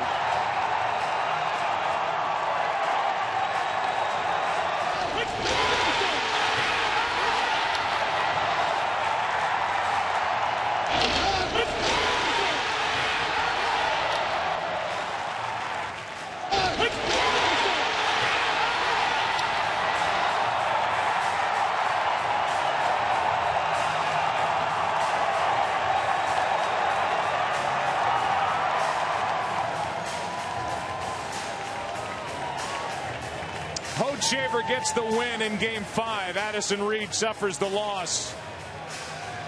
And the Royals get to celebrate on the road with a 7-2 win in Game 5. Down to the field and Erin Andrews. Joe, thanks. Here with Christian Colon. Your first at bat in the playoffs, and hey, why not? Game-winning RBI, tears in your eyes. First of all, tell me, how did you stay ready during this game? Well, I just, I hit a lot in the cage. I make sure I was moving around.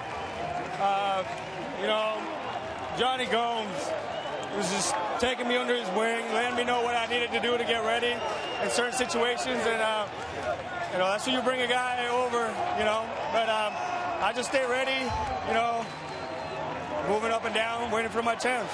Well, Christian, you didn't even know if you were going to get in this game. Your last RBI was 41 days ago. How good did this one feel? It felt great. This put us in the spot. But if it wasn't for Salvi getting that hit, Dyson getting that bag, and getting over to third by Gordo, I wouldn't be in that situation. So it's a team effort, and I'm just proud of my brothers. And sentimental because my dad, he's not here tonight, but I just want to tell him that I love him, and that and I see him soon. Wonderful. Congratulations. Go celebrate. Kenny, over to you. Thanks, Aaron. Eric, you guys have had so many improbable comebacks this postseason. The way Harvey was throwing, where does this one rank? Just right up there, the best. It's came back, won a world championship. You just can't, words can't even describe how awesome this feels right now. Couldn't have done it with a better group of guys. We've battled since day one. Minor leagues, a lot of us since day one, and this is just an unbelievable feeling. You scored the tying run with a brilliant, aggressive base running play. What went into that read? I said if David shuffled a couple of times, I was going to shuffle with him and just try to take a chance. That's our motto. We're an aggressive team. Many teams don't steal when you got a guy on first down 2-0, and that's the reason we got 2-1 right there. And that's why we continue to be aggressive. It's been our game plan since day one, and it's been our style of play, and we stuck to it ever since. Eric, congratulations. Back to Erin Andrews.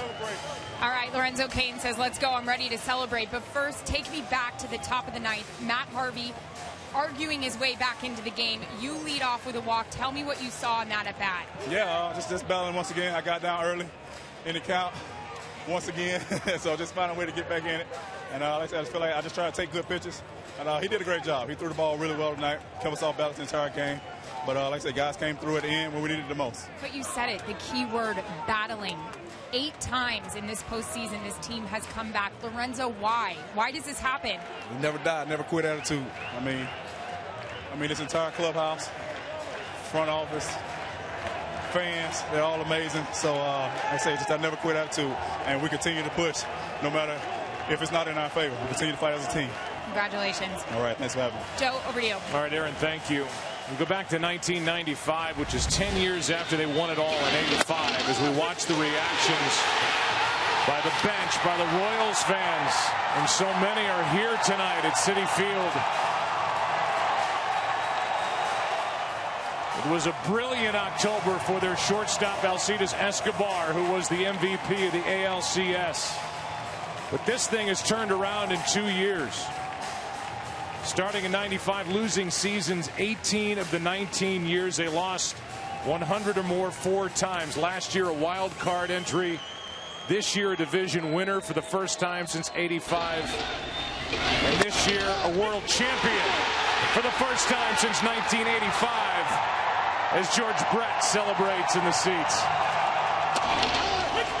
Some lean years this franchise went through. But the fruits of those lean years, the draft picks, Hosmer, Moustakas, Gordon, been through a lot. Tonight was the payoff.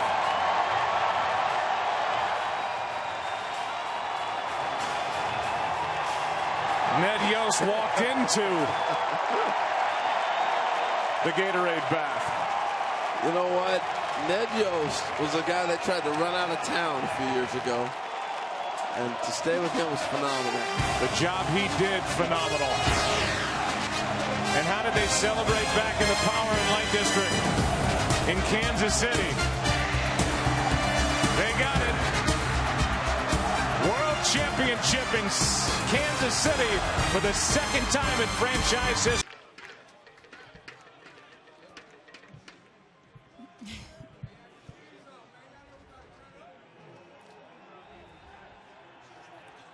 Scoot over. Scoot you guys over.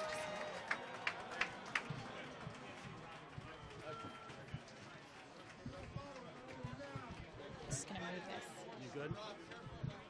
Kev, thanks so much. I am live and inside the Kansas City Royals clubhouse, and they are ready to pop this champagne. So let's pass out these trophies. Up here on the podium right now, Commissioner of Major League Baseball, Rob Manfred, and also joining me from the Kansas City Royals, owner David Glass, President Dan Glass, manager Mr. Ned Yost, Senior Vice President, General Manager Dayton Moore, and Senior Vice President, Business Operations, Kevin Ullick. Now ready to present the Commissioner's Trophy. Mr. Commissioner. Thank you. On behalf of Major League Baseball, I'd like to congratulate all the fine gentlemen that are up here with me tonight. It's really a pleasure to do this for the first time with you, David. Really a pleasure. For the first time since 1985, the Kansas City Royals are World Series champions.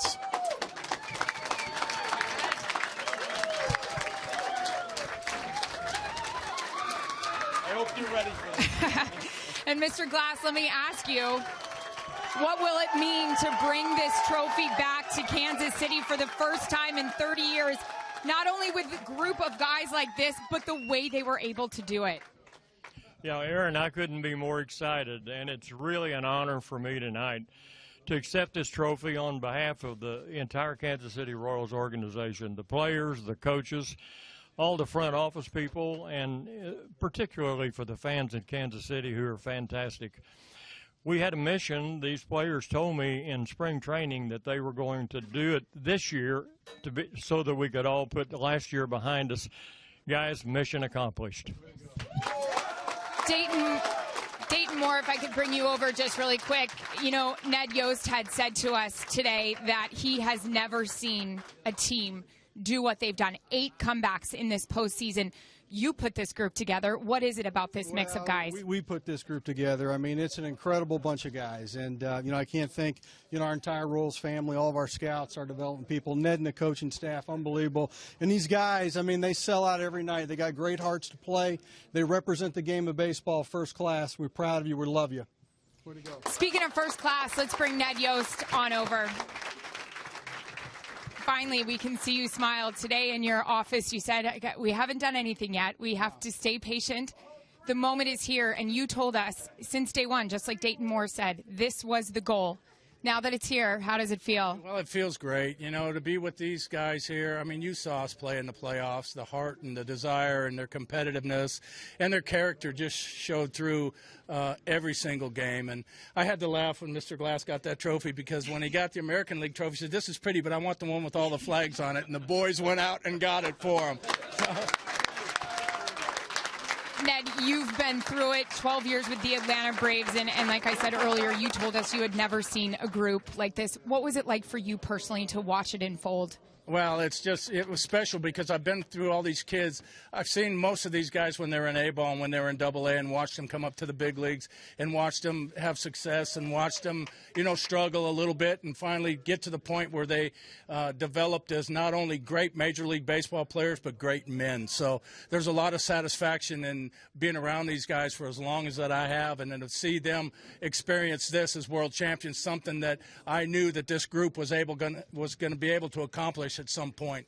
Tonight was the point. Congratulations. Thanks so much. We have more hardware to pass out. Mr. Manfred, now for the 2015 World Series Most Valuable Player Award. I'll let you do the honors. Okay, this year's World Series MVP is Salvador Perez. Sal,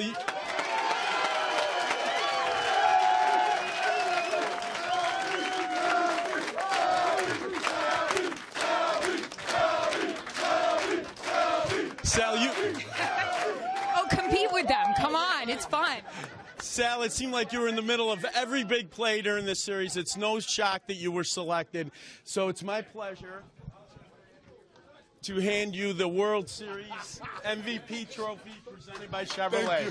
Thanks so much. And congratulations to Sal. Here joining us from Chevrolet, the U.S. Vice President Brian Sweeney. Mr. Sweeney.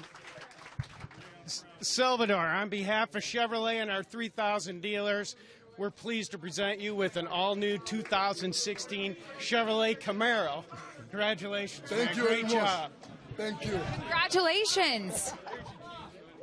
We'll let you take... Un camarito, caballo! Salvi, let me grab you. You become the first catcher to win the World Series MVP award since... Oh, did you just check out your car? Since 1992, you were on fire. Team high, 8 hits. Two RBI, and of course the guy that threw ice water on everybody, every single game. Salvi, tell me, what is it about this group?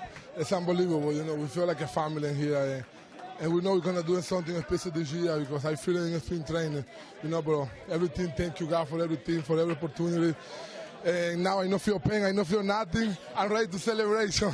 Yeah, that's worth it because you were hurting coming into this game. Can you just talk about the performance out of Edinson Volquez tonight and what you got from him and then all the way down with that bullpen? It's unbelievable, friend. We're talking a little bit before the game, and he want to pitch, he want to be aggressive like he's doing all night, you know, and he give it again to his you know, and everything we're doing tonight for him, for Edinson Volquez. Hold on to that trophy. Do not go grab that water cooler. Go celebrate with your guys. Congratulations. Thank you very much. Woo! Kev, back over to you.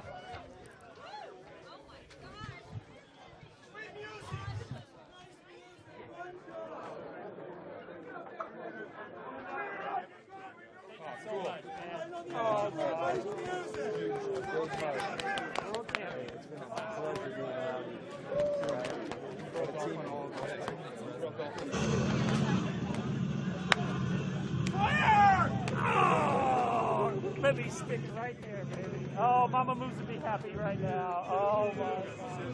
So happy. Oh, he did so good.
You're out.